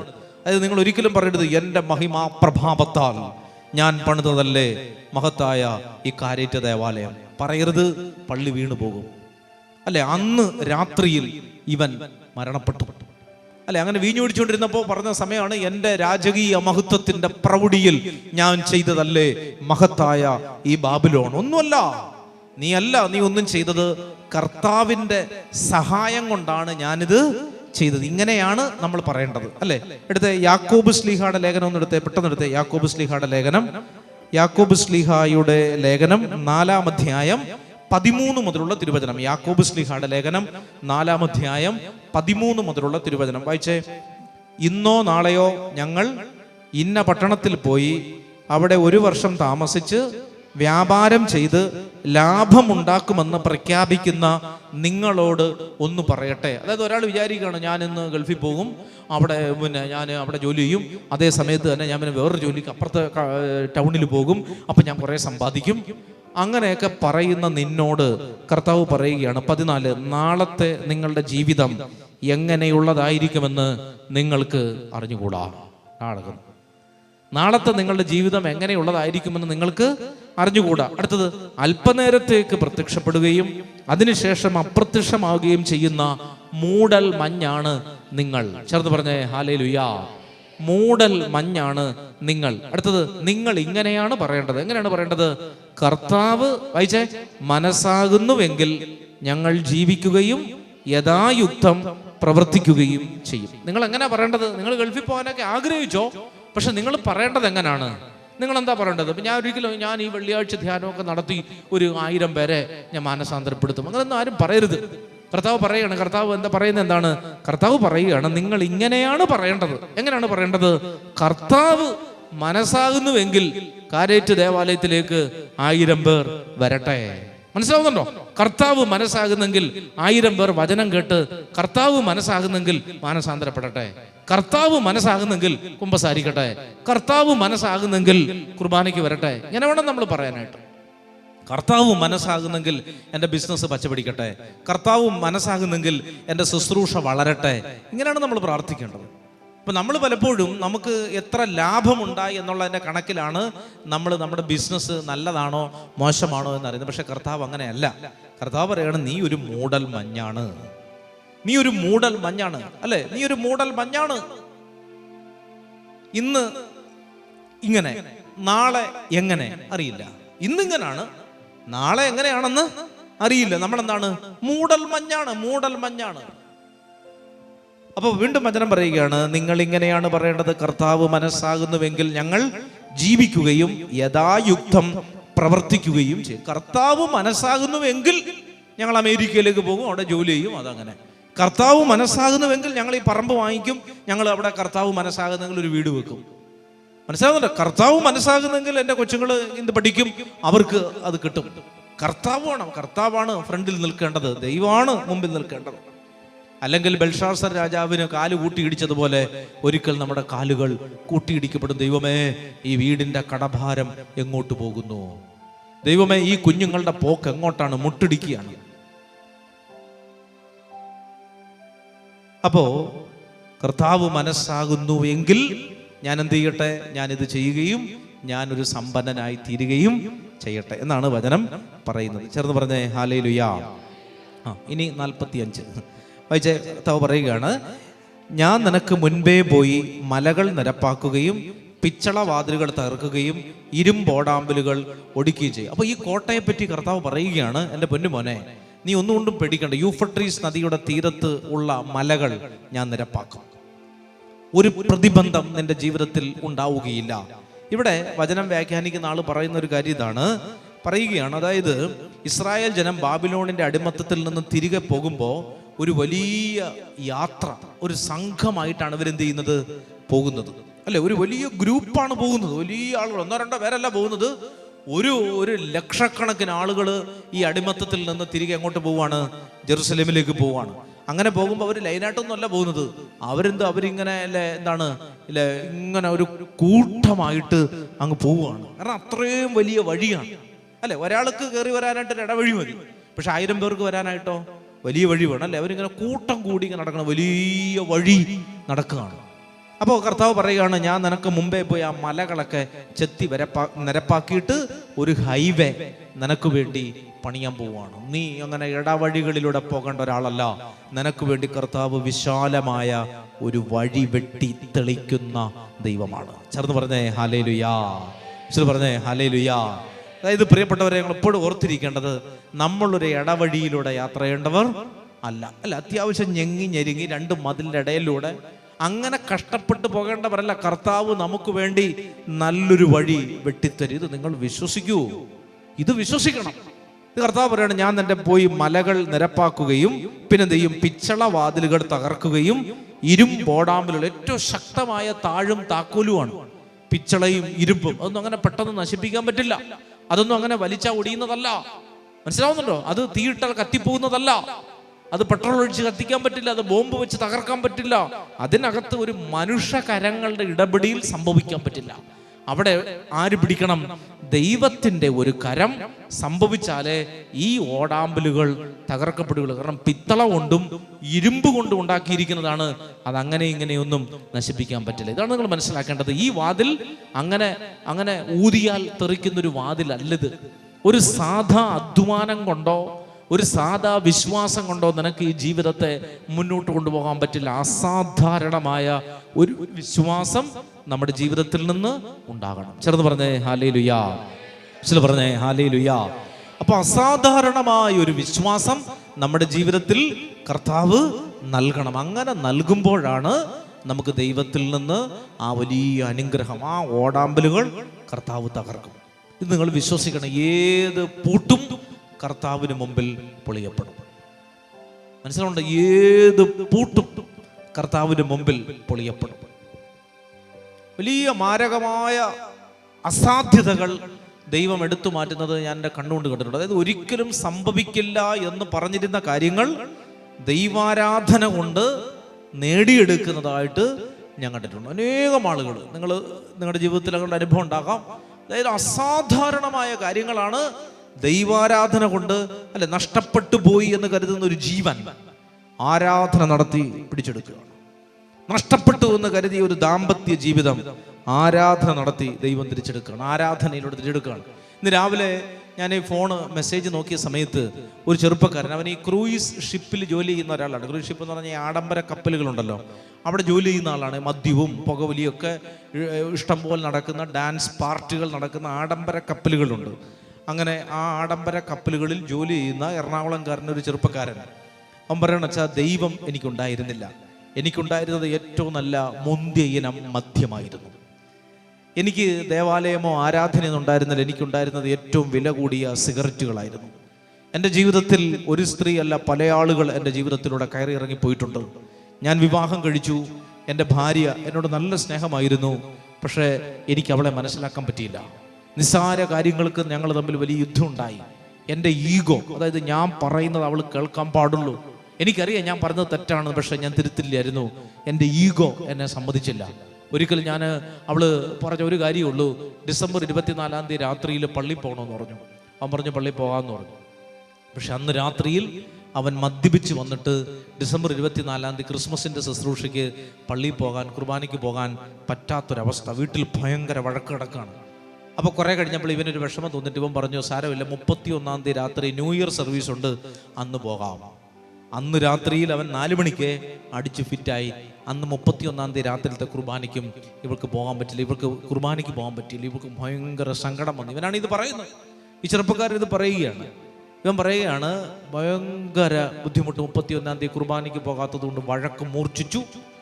മദ്യത്തിൻ്റെ ലഹരിയിൽ ഞാൻ എന്തൊക്കെയോ പറഞ്ഞു. പിറ്റേ ദിവസം 1 ജനുവരി 1 അവൾ വീട്ടിലേക്ക് പോയി. ഡിവോഴ്സിന് കേസ് കൊടുക്കാൻ ഇദ്ദേഹം തന്നെ പറഞ്ഞു. ഇദ്ദേഹം ആവശ്യപ്പെട്ടു, ഡിവോഴ്സ് കൊടുക്കണമെന്ന് പറഞ്ഞു. ഡിവോഴ്സ് വേണമെന്ന് പറഞ്ഞു. എനിക്ക് നിന്നെ വേണ്ട, നീ ഇല്ലെങ്കിൽ 100 പേര് എൻ്റെ ജീവിതത്തിൽ വരുമെന്നൊക്കെ പറഞ്ഞ് അങ്ങനെ ഈ പെൺകുട്ടിയെ പറയാവുന്നത് മുഴുവൻ അവൻ പറഞ്ഞു. മാത്രമല്ല, പെൺകുട്ടിയെ മാത്രമല്ല, വെള്ളം അടിച്ചിട്ട് ആ പെൺകുട്ടിയുടെ വീട്ടിൽ പോയിട്ട് അവിടെയും പോയി ബഹളം ഉണ്ടാക്കി, അവിടെ മുഴുവൻ ഇല്ലാത്ത കാര്യങ്ങൾ മുഴുവൻ പറഞ്ഞു. അങ്ങനെ വലിയ സങ്കടം വന്നു. അപ്പോൾ ഒരു രീതിയിലും ഇവർ തമ്മിൽ അടുക്കുന്നില്ല. കുടുംബക്കാരെല്ലാം ഇടപെട്ടു, ഒരു രീതിയിലും ഇവർ തമ്മിൽ അടുക്കുന്നില്ല. പക്ഷേ ഇദ്ദേഹം പറയുകയാണ്, ഞാൻ ഡിവോഴ്സിന് കേസ് കൊടുത്തു എങ്കിലും വൈമനസ്യത്തോടു കൂടിയാണ് അവൾ അതിൽ ഒപ്പിട്ടത്. പക്ഷെ ആ സമയത്ത് അവൾ എന്നോട് പറഞ്ഞു, ഞാൻ നിങ്ങൾക്ക് വേണ്ടി പ്രാർത്ഥിക്കുന്നുണ്ട്, ഞാൻ നിങ്ങൾക്ക് വേണ്ടി പ്രാർത്ഥിക്കുന്നുണ്ട്. ആ പറഞ്ഞു, പോടി പ്രാർത്ഥന. ഇങ്ങനെ പറഞ്ഞിട്ടാണ് കുടുംബ കോടതിയിൽ നിന്ന് ഇറങ്ങിപ്പോയത്. ഈ കഴിഞ്ഞ ഓഗസ്റ്റ് 14 അവർ ഡിവോഴ്സായി എന്ന് പറഞ്ഞുകൊണ്ട് കോടതിയുടെ വിധി വന്നു. രണ്ടുപേരും സെപ്പറേറ്റായി. 1-2 ദിവസങ്ങൾ കഴിഞ്ഞപ്പോൾ അദ്ദേഹം പറയുകയാണ്, ആ ഓഗസ്റ്റ് മാസത്തിൽ എനിക്ക് ഡിവോഴ്സ് കിട്ടിയത് ഓഗസ്റ്റ് മാസത്തിലാണ്. ഈ ഡിവോഴ്സ് കിട്ടിക്കഴിഞ്ഞതിന് ശേഷം എൻ്റെ മനസ്സിൽ വലിയൊരു കുറ്റബോധമുണ്ടായി, ചെയ്തു പോയ തെറ്റുകളെ പറ്റിയുള്ളൊരു കുറ്റബോധം. അപ്പോൾ അയാൾ പറയുകയാണ്, അച്ഛാ, ഞാൻ തിരിച്ചറിയുകയാണ്, എല്ലാ തെറ്റും എൻ്റേതാണ്, എല്ലാ തെറ്റും എൻ്റേതാണ്. എൻ്റെ ഭാര്യ എന്നോട് വലിയ കാര്യങ്ങളൊന്നും ആവശ്യമുള്ള, പള്ളിയിൽ പോകണമെന്നും ഒരുമിച്ച് വന്ന് ഭക്ഷണം കഴിക്കാമെന്നും ഇങ്ങനെയുള്ള കാര്യങ്ങളല്ലാതെ ഒന്നും പറഞ്ഞിട്ടില്ല. പക്ഷേ അവളുടെ ആ നിസ്സാരപ്പെട്ട ആഗ്രഹങ്ങൾ പോലും പള്ളിയിൽ വണ്ടിയിൽ കൊണ്ടുവന്ന് പള്ളിയുടെ മുറ്റത്താക്കാൻ പോലും മനസ്സ് ഞാൻ കാണിച്ചിട്ടില്ല. ഞാനിത് അർഹിക്കുന്നു അച്ഛാ, ഇന്ന് ഞാൻ മാരകമായ വേദനയിലാണ്. ഓഗസ്റ്റ് മാസം ഡിവോഴ്സ് കിട്ടിയതിന് ശേഷം 1-2 ദിവസങ്ങൾ കൂടി ഞാൻ മദ്യപിച്ചു, പുകവലിച്ചു. പിന്നീട് ഒരിക്കൽ പോലും മദ്യപിക്കാൻ എനിക്ക് സാധിച്ചിട്ടില്ല. കുടുംബ കോടതിയിൽ വെച്ച് ഒപ്പിട്ടുകൊണ്ടിരിക്കുമ്പോഴും ആ പെൺകുട്ടി പറഞ്ഞു, നിങ്ങൾക്ക് വേണ്ടി ഞാൻ പ്രാർത്ഥിക്കുന്നുണ്ട്. ഇദ്ദേഹം പറയുകയാണ്, പിന്നീട് എൻ്റെ ജീവിതത്തിൽ വലിയ മാനസാന്തരം വന്നു വെച്ചാൽ ഞാൻ ഇപ്പോൾ ഡെയിലി വിശുദ്ധ കുർബാനയ്ക്ക് പോകും. കല്ലൂർ പള്ളിയിൽ എല്ലാ ദിവസവും രാവിലെ 6 മണിയുടെ വിശുദ്ധ കുർബാനയിൽ ഞാൻ പോയി പങ്കെടുക്കും. ഞാൻ കുമ്പസാരിച്ചു വെച്ചാൽ ഒത്തിരി കുമ്പസാരിച്ചു. പക്ഷെ എനിക്കിപ്പോഴും എൻ്റെ മനസ്സിൽ ആശ്വാസമുണ്ട്. ഇന്ന് ഞാൻ ആത്മാർത്ഥമായി എൻ്റെ ഭാര്യയെ സ്നേഹിക്കുന്നു. കഴിഞ്ഞ ആഴ്ചയിൽ ഞാൻ അവളെ വിളിച്ചു, അവൾ ഫോൺ എടുത്തു, ഞങ്ങൾ തമ്മിൽ സംസാരിച്ചു. ഞങ്ങൾ വീണ്ടും ഒരുമിക്കാൻ അച്ഛൻ പ്രാർത്ഥിക്കണേ. അങ്ങനെ ഒരു മെസ്സേജ് കിട്ടുന്നത് വളരെ റെയറായിട്ടാണ്. എനിക്ക് ഒത്തിരി സന്തോഷം തോന്നി. ഞാൻ അന്നേരം തന്നെ ബൈബിളിൽ വെച്ച് കൈവച്ച് പ്രാർത്ഥിച്ച, കർത്താവെ അവരൊരുമിപ്പിക്കണേ. എന്നിട്ട് ചോദിക്കുകയാണ്, അച്ഛാ, ഞങ്ങൾ ഒരുമിച്ച് ധ്യാന കേന്ദ്രത്തിലേക്ക് വരും, ഞങ്ങൾക്ക് ഡാനിയേൽ അച്ഛനെ ഒന്ന് കാണണം, അവിടെ വന്ന് ഒരിക്കൽ കൂടി ഞങ്ങൾക്ക് 2 പേർക്കും കുമ്പസാരിക്കണം, ഒരുമിച്ച് വിശുദ്ധ കുർബാന കൂടണം. പ്രിയമുള്ളവരെ, ഇതാണ്, അതായത് ഒരു ഒരു ഒരു ആത്മീയമായ ഒരു മേഖല വെളിപ്പെട്ട് കിട്ടാൻ ഇതുവരെ അഴിയില്ല എന്ന് കരുതിയ ഒരു പൂട്ടാണ്, അല്ലെ? ഒരിക്കലും അടുക്കില്ല എന്ന് കരുതിയ ഒരു പിത്തള കോട്ടയാണ്. അതെന്ത് ചെയ്തു? കർത്താവ് ആരാധനയിലൂടെ പെൺകുട്ടി പ്രാർത്ഥിക്കണം, നിങ്ങൾക്ക് വേണ്ടി ഞാൻ പ്രാർത്ഥിക്കുന്നുണ്ട് കേട്ടോ. ഒപ്പിട്ടുകൊണ്ടിരിക്കുമ്പോഴോട് പറയാണ്, നിങ്ങൾക്ക് വേണ്ടി ഞാൻ പ്രാർത്ഥിക്കുന്നുണ്ട്. വെറുതെ പറഞ്ഞതല്ല. ഒരുമിക്കണം വെച്ചാൽ എനിക്ക് എൻ്റെ ഭാര്യയെ വേണം. ഒരു നിയമത്തിന് അവളെ എൻ്റെ നിന്ന് എടുക്കാൻ പറ്റില്ല. ഞാൻ അവളെ സ്നേഹിക്കുന്നു, അവളെ എന്നെ സ്നേഹിക്കുന്നു. വീട്ടുകാർക്കൊന്നും അറിയില്ല. വീട്ടുകാർ അറിഞ്ഞാൽ പക്ഷേ ഞങ്ങൾ 2 പേരെയും തൂക്കിക്കൊല്ലാൻ സാധ്യതയുണ്ട്. വീട്ടുകാർക്ക് അറിയില്ല, പക്ഷെ ഞങ്ങൾ 2 പേരും ഞങ്ങൾ ഒരുമിച്ച് ഒരുപാട് കരഞ്ഞച്ചാ, സംസാരിച്ച് ഒരുപാട് കരഞ്ഞു. അത് കേട്ടപ്പോൾ എനിക്ക് ഒത്തിരി സന്തോഷം തോന്നി. കരഞ്ഞതുകൊണ്ടല്ല, മറിച്ച് അവരുടെ ഉള്ളിൽ അനുതാപത്തിൻ്റെ ഒരു ചിന്ത കർത്താവ് വളർത്തുന്നതിനെ ഓർത്ത്. ചേർന്ന് പറഞ്ഞേ ഹല്ലേലൂയ. അതെങ്ങനെയാണ് വന്നത്? അടുക്കില്ല എന്ന് കരുതിയ ഈ പൂട്ട് അഴിയില്ല എന്ന് കരുതി ഈ ബന്ധനം പരിശുദ്ധ കുർബാനയിൽ സ്ഥിരമായിട്ടൊരു വ്യക്തി പങ്കെടുത്തുകൊണ്ടിരിക്കുമ്പോൾ അദ്ദേഹത്തിന്റെ ജീവിതത്തിൽ നിന്ന് വിവാഹമോചനം എന്ന ആ ബന്ധനം അകന്നു മാറും. വെറുപ്പെന്ന ആ വലിയ ബന്ധനം വിട്ടുമാറും. ജപമാല ചൊല്ലിക്കൊണ്ടിരിക്കുമ്പോൾ വിദ്വേഷം എന്ന വലിയ അസ്വസ്ഥത വിട്ടുമാറും. ഈഗോ, ഞാൻ പറയുന്നത് മാത്രമേ ഉള്ളൂ ശരി, എല്ലാവരും എന്നെ അനുസരിക്കണം, ആ ചിന്ത മനസ്സിൽ നിന്ന് കർത്താവ് എടുത്തു മറ്റു പറയണം, അച്ഛാ ജീവിതത്തിൽ ചെയ്തത് മുഴുവൻ തെറ്റും ഞാനാണ് ചെയ്തത്, ഞാനാണ് ചെയ്തത്, എൻ്റെ തെറ്റായിരുന്നു, ഞാനാണ് മദ്യപിച്ചു വന്ന് അവളെ എടുത്തിട്ട് ഇടിച്ചത്, വിശുദ്ധ കുർബാനയ്ക്ക് പോകുന്ന അവളെ ഞാൻ അപഹസിച്ചു, ഒരു വിശുദ്ധ കുർബാനയ്ക്ക് 1 മണിക്കൂറുള്ള വിശുദ്ധ കുർബാനയിൽ പള്ളി കൊണ്ടാക്കാൻ പോലും ഞാനൊന്നും തീരുമാനിച്ചില്ല, രാത്രിയിൽ അവൾക്കൊന്ന് കൂട്ടുപോകാൻ എനിക്ക് മനസ്സുണ്ടായില്ല, ഞാനാണ് തെറ്റ് ചെയ്തത്, അച്ഛാ ഞാനാണ് ചെയ്തത്. കണ്ടോ ഒരു വഴി തുറന്നത്, കണ്ടോ ഒരു വഴി. കർത്താവ് 2 ആത്മാക്കളെ കർത്താവ് രക്ഷിച്ചെടുത്തു. ഇരുമ്പോടാമ്പലുകൾ തകർന്നു. പിശാച് ഒരുക്കി വെച്ചിരുന്ന ആ വലിയ ഇരുമ്പ് വാതിൽ തകർന്നു. ആരും കയറരുത് എന്ന് കരുതി പിശാച് ഒരുക്കി വെച്ചിരുന്ന ആ വലിയ പിത്തള വാതിൽ ആരാധനയിലൂടെ തകർത്തു കളഞ്ഞു. ചേർന്ന് പറഞ്ഞേ ഹല്ലേലൂയ, പറഞ്ഞേ ഹല്ലേലൂയ. ഇനി പിച്ചള വാതിലുകൾ തകർക്കുകയും ഇരുമ്പോടാമ്പലുകൾ ഒടിക്കുകയും ചെയ്യും. നിന്നെ പേര് ചൊല്ലി വിളിക്കുന്ന ഇസ്രായേലിന്റെ ദൈവം ഞാനാണെന്ന് നീ അറിയണം. എന്താണ് അതിന്റെ അർത്ഥം? ഈ സൈറസ് രാജാവ് വിചാരിക്കാം, എനിക്ക് ഈ ശക്തിയൊക്കെ എങ്ങനെ കിട്ടി അല്ലെ? സൈറസ് രാജാവ് തള്ളിയപ്പോ തന്നെ ഈ വാതിൽ തുറന്നങ്ങ് പോയി. സൈറസ് രാജാവ് കയ്യിലെ മസിലിൽ ഇങ്ങനെ നോക്കിയിട്ട് എങ്ങനെ കിട്ടി, ഞാൻ തന്നെയാണ് തള്ളിയത്. അപ്പൊ സൈറസ് രാജാവിനോട് ദൈവം പറയാണ്, പൊന്നുമോനെ, നിന്നെ പേര് ചൊല്ലി വിളിക്കുന്ന ദൈവം ആരാണ്? ഇസ്രായേലിന്റെ ദൈവമാണ്, അല്ലാതെ അക്ഷേര ദേവതയല്ല. നീ ഒരുപാട് ദൈവത്തെ പറ്റി കേട്ടിട്ടുണ്ട്. മേദിയ രാജാവാണ്, വിഗ്രഹാരാധകരുടെ നാട്ടിൽ ജനിച്ച് ജീവിച്ച് വളർന്ന ഒരാൾ അനേകം ദൈവങ്ങളെ പറ്റി കേട്ടിട്ടുണ്ട്. അപ്പോ കർത്താവ് പറയുകയാണ്, ഈ പിച്ചളവാതിൽ തുറക്കാനുള്ള ശക്തി, ഈ അരപ്പട്ട അടിക്കാനുള്ള ശക്തി, ഈ രാജ്യം കീഴടക്കാനുള്ള ശക്തി നിനക്ക് നൽകിയത് ആരാണ്? നിനക്ക് നൽകിയത് സർവശക്തനായ ദൈവമാണ്. ചേർന്ന് പറഞ്ഞേ ഹല്ലേലൂയ. നീ അറിയണം, നീ വാതിൽ തുറന്നപ്പോൾ അല്ലെ നിന്നതല്ല, ദൈവം നമ്മെ നിർത്തിയതാണ്. നമ്മൾ ഇരുന്നതല്ല, ദൈവം നമ്മൾ ഇരുത്തുന്നതാണ്. മനസ്സിലാവുന്നുണ്ട്? ഞാൻ സംസാരിക്കുന്നതല്ല, ദൈവം എന്നെ കൊണ്ട് സംസാരിപ്പിക്കുന്നതാണ്. ഞാൻ ഇതൊരിങ്ങൊന്നും പറയുന്നതല്ല. 3 വചനം ഞാൻ എഴുതി കൊണ്ട് വന്നിട്ടുള്ളൂ. കർത്താവ് എന്നെ കൊണ്ട് പറയിപ്പിക്കുകയാണ്. ഞാനല്ല, കർത്താവ്. അതാണ് പൗലോസ് ശ്ലീഹ പറയുന്നത്, ഞാനല്ല ജീവിക്കുന്നത്, ആരെന്നിൽ ജീവിക്കുന്നു? ക്രിസ്തു എന്നിൽ ജീവിക്കുന്നു. അതുകൊണ്ട് അടി കൊണ്ടത് ഞാനല്ല. 1:39 തവണ ഞാൻ അടിയേറ്റു. അയ്യോ ഞാനല്ല. ആരാണ് അടിയേറ്റത്? ക്രിസ്തു അടിയേറ്റു. പലതവണ ഞാൻ കാരാഗ്രഹത്തിൽ പോയി. അയ്യോ ഞാനല്ല പോയത്. ആരാണ് പോയത്? കർത്താവാണ്. അതുകൊണ്ടാണ് കാരാഗ്രഹത്തിൽ കിടക്കുമ്പോൾ അവരെന്ത് ചെയ്തത്? കൈയടിച്ച് പാടി ദൈവത്തെ സ്തുതിച്ചത്. അവർക്കറിയാം അവരല്ല കിടക്കുന്നത്, ആരുണ്ട് കൂടെ? ക്രിസ്തു ഉണ്ട്. 3 പേരെയല്ലേ തീച്ചൂളയിലേക്ക് എറിഞ്ഞത്? രാജാവ് പുറത്തു നോക്കുമ്പോൾ എത്ര പേരെ കണ്ടു? 4 പേരെ കണ്ടു അല്ലെ? 3 പേരെയല്ലേ നമ്മൾ ഷദ്രാഖ്, അബ്നോ, മെഷാക്ക് എന്ന് പറയുന്ന 3 പേരെയല്ലേ നമ്മൾ ഈ ചൂളയിലേക്ക് എറിഞ്ഞത്? പക്ഷെ നമ്മൾ 4 പേരെ അകത്ത് കാണുന്നുണ്ടല്ലോ. ആരാണ് നാലാമത്തത് ആരാണ്? ദൈവമാണ്. അതാണ് യോഹന്നാൻ 1:27, നിങ്ങളറിയാത്ത ഒരുവൻ നിങ്ങളുടെ മധ്യേ നിൽപ്പുണ്ട്. മനസ്സിലാവുന്നുണ്ടോ? 3 പേര് നിൽക്കുമ്പോ 4-മനായി ക്രിസ്തു കൂടെയുണ്ട്. ഞാനല്ല ജീവിക്കുന്നത്, ക്രിസ്തു എന്നിൽ ജീവിക്കുന്നു. ചേർന്ന് പറഞ്ഞേ ഹല്ലേലൂയ. പറഞ്ഞേ ഹല്ലേലൂയ. അപ്പോൾ പ്രിയപ്പെട്ടവരെ, വചനം പറയുകയാണ്, എൻ്റെ പൊന്നുമോനെ സൈറസ്, നീയല്ല ഇതെല്ലാം ചെയ്തത്, നിനക്ക് വേണ്ടി കർത്താവാണ് നിന്റെ വലതു കൈ പിടിച്ചിരിക്കുന്നത്. ഇനി കർത്താവായ ഞാനാണ് നിന്നെ സംരക്ഷിക്കുന്നതെന്നും ഞാൻ വഴിയാണ് നീ ഇത് ചെയ്തതെന്നും അറിയാൻ നിനക്കൊരടയാളം കർത്താവ് തരും. എന്താണ് ആ അടയാളം കർത്താവ് തരുന്നത്? രഹസ്യത്തിലെ ധനശേഖരങ്ങളും അന്ധകാരത്തിലെ നിധികളും കർത്താവ് നിനക്ക് തരും. ശ്രദ്ധിക്കണേ, വളരെ പ്രധാനപ്പെട്ട ഒരു വചനമാണ്. അത് പറഞ്ഞാണ് നമ്മൾ ഇവിടേക്ക് എത്തിയത് അല്ലെ? ദൈവത്തിന് സ്തുതി. അതായത് രഹസ്യത്തിലെ ധനശേഖരവും അന്ധകാരത്തിലെ നിധികളും കർത്താവ് നിനക്ക് തരും. ഇപ്പൊ ഞാൻ പറഞ്ഞു, ഈ നിധി എന്താണ്? ഈ നിധി ഈ രാജാക്കന്മാരെ, ഈ നബുക്കദ്നേസർ രാജാവ് ലോകം മുഴുവൻ തേരോട്ടം നടത്തിയ ഒരാളാണ്. നബുക്കദ്നേസർ വലിയ പ്രശസ്തനായ ഒരാളായിരുന്നു. അദ്ദേഹം പോയ രാജ്യത്തിലെ എല്ലാം, ജെറുസലേമിലെ ഉൾപ്പെടെ സ്വർണ്ണപാത്രങ്ങളും എല്ലാം എന്ത് ചെയ്തിട്ടുണ്ട്? അടിച്ചുമാറ്റി കൊണ്ടുവന്നിട്ടുണ്ട്. അത് മുഴുവൻ ആരും കാണാത്ത സ്ഥലത്ത് കൊണ്ടുപോയി കുഴിച്ചിട്ടിരിക്കുകയാണ്, തൻ്റെ അടുത്ത തലമുറയ്ക്ക് ഉപയോഗിക്കാൻ വേണ്ടി. ആർക്കും അറിയില്ല, വെള്ളത്തിനടി കിടക്കുകയാണ്.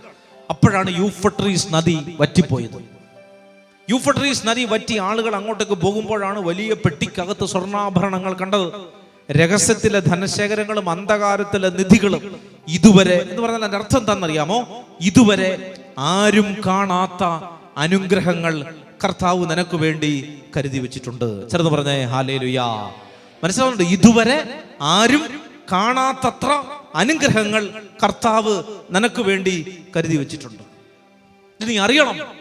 മനസ്സിലാവും? 2021 നമുക്കൊരു ദേവാലയം അഭിമന്യ പിതാവിലൂടെ കർത്താവ് കൂദാശ ചെയ്ത് തന്നപ്പോ കർത്താവ് എന്താണ് കരുതി വെച്ചത്? നൂറ്റാണ്ടുകൾക്ക് മുൻപേ ഇങ്ങനെ ഒരു ദേവാലയത്തെ കർത്താവ് തന്റെ മനസ്സിൽ കണ്ടിട്ടുണ്ട്. അല്ലെ, ഈ ദേവാലയം ഇങ്ങനെ ആകണം, ഇതങ്ങനെയാണ്, അത് ഇതാണ്, ഇന്ന ആളുകളാണ് ഇവിടെ ജോലി ചെയ്യേണ്ടത്, ഇന്ന ആളുകളാണ് ഇത് ക്രമീകരിക്കേണ്ടത്. കർത്താവ് മുൻകൂട്ടി നിശ്ചയിച്ച ഒരു കാര്യമാണ്. രഹസ്യത്തിലെ ഒരു ധനശേഖരം നമുക്ക് വേണ്ടി കർത്താവ് നൽകി. മനസ്സിലാവുന്നുണ്ടോ?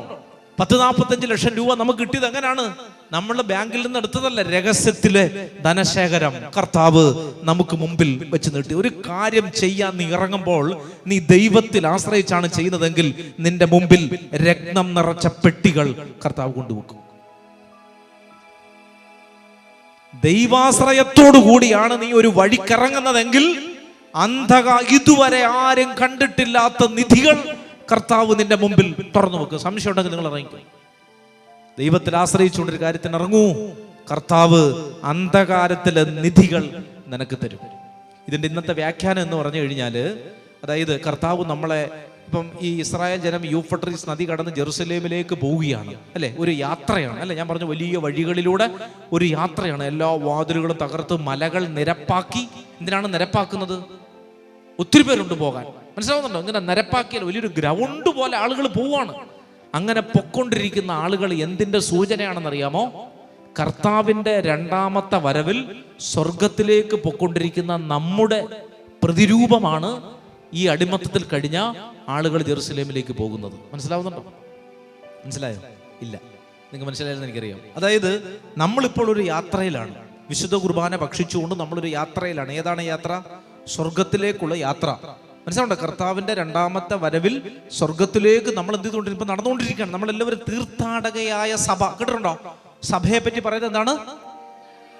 സഭയുടെ ഒരു വിശേഷണം, തിരുസഭയുടെ ഒരു വിശേഷണം. തിരുസഭ എവിടെങ്കിലും കുറ്റിയടിച്ച് നിൽക്കുന്ന ആളാണോ? അല്ല, തിരുസഭ തീർത്ഥാടകയാണ്. എന്താണ് തീർത്ഥാടക? ഒന്നിവിടെ, അടുത്ത ദിവസം അവിടെ, അങ്ങനെ അങ്ങനെ അങ്ങനെ അങ്ങനെ അങ്ങനെ യാത്ര ചെയ്തുകൊണ്ടിരിക്കുകയാണ്. അപ്പോൾ തിരുസഭയോട് ചോദിക്കുകയാണ്, മോളെ നീ എങ്ങോട്ട് പോകുന്നു? തിരുസഭ മണവാട്ടിയാണല്ലോ. നമ്മൾ ചോദിക്കുകയാണ്, മോളെ നീ എങ്ങോട്ട് പോകുന്നു? അപ്പൊ അവള് പറയുകയാണ്, ഞാൻ മൂടുപടം അണിഞ്ഞ് മണവാട്ടിയെ പോലെയാണ് തിരുസഭ ഒരുങ്ങി നിൽക്കുന്നതെന്നാണ്. ആ മണവാട്ടി നാണത്തോടെ പറയുകയാണ്, ഞാൻ എൻ്റെ മണവാളനെ കാണാൻ പോവുകയാണ്. അപ്പൊ ഈ മണവാളനെ തപ്പിയുള്ള ഒരു യാത്രയാണ്. അതാണ് ഉത്തമഗീതം. പ്രിയപ്പെട്ട മണവാള തോഴിമാരെ, നിങ്ങൾ എൻ്റെ മണവാളനെ കണ്ടോ?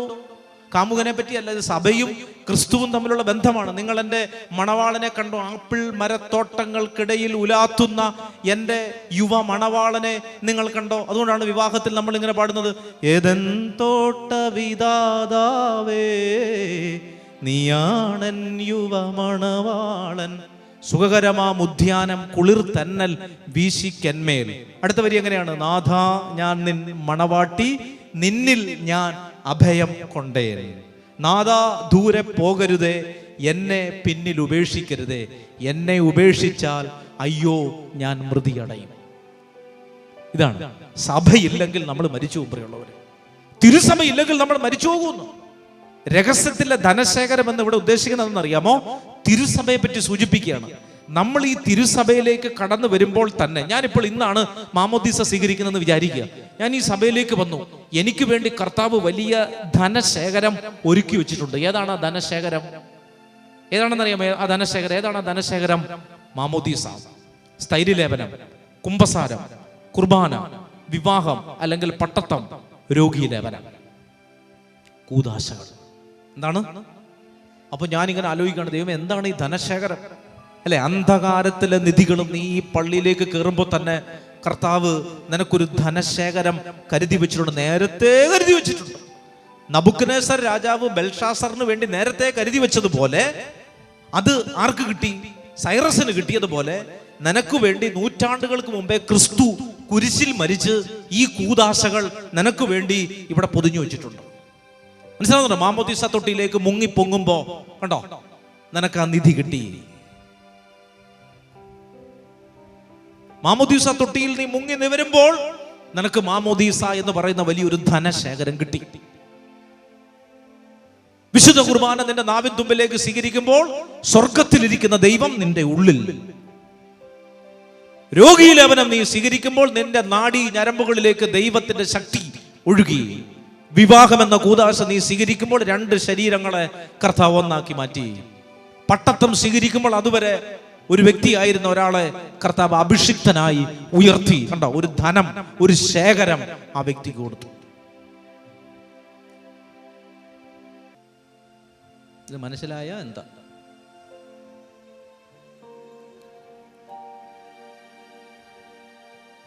ഒരു നിമിഷം കാരേറ്റ് പള്ളിയിലാണ് നിൽക്കുന്നതെന്ന് ഞാൻ മറന്നുപോയി. ഇത് മനസ്സിലായി? രഹസ്യത്തിലെ ധനശേഖരം എന്ന് പറഞ്ഞാൽ എന്താണ് അതിന്റെ അർത്ഥം? ഇന്നത്തെ അർത്ഥം എന്താണ്? കൂദാശകൾ. അതാണ് രഹസ്യത്തിലെ ധനശേഖരം നിനക്ക് നൽകി. പള്ളിയിലേക്ക് കയറി വരുന്ന ഒരാൾക്ക് പെട്ടെന്ന് കാണാൻ പറ്റില്ല. കാണാൻ പറ്റുമോ? ഇല്ല. ഇപ്പൊ ഞാൻ രോഗീലേപനം സ്വീകരിച്ചിട്ടില്ല ഇതുവരെ. ഞാൻ വയ്യാതായി കിടക്കുന്ന സമയത്ത് രോഗീലേപനം സ്വീകരിക്കുമ്പോൾ ആ രോഗീലേപനത്തിലെ കൃപ കർത്താവ് അന്നേരം വെച്ചതാണോ? അല്ല, കുരിശിൽ കർത്താവ് പൊതിഞ്ഞു വെച്ചതാണ്. 2030 ഞാൻ രോഗീലേപനം സ്വീകരിക്കുന്നത്. പക്ഷെ ആ കൃപ എനിക്ക് 2030 കിട്ടുമ്പോൾ 2030 വർഷങ്ങൾക്ക് മുൻപേ കുരിശിൽ കർത്താവ് ആ രോഗീലേപനത്തിന്റെ നിധി പൊതിഞ്ഞു വെച്ചു. മനസ്സിലായി? ഈ കൂടുതൽ പറയാൻ എനിക്ക് അറിയില്ല.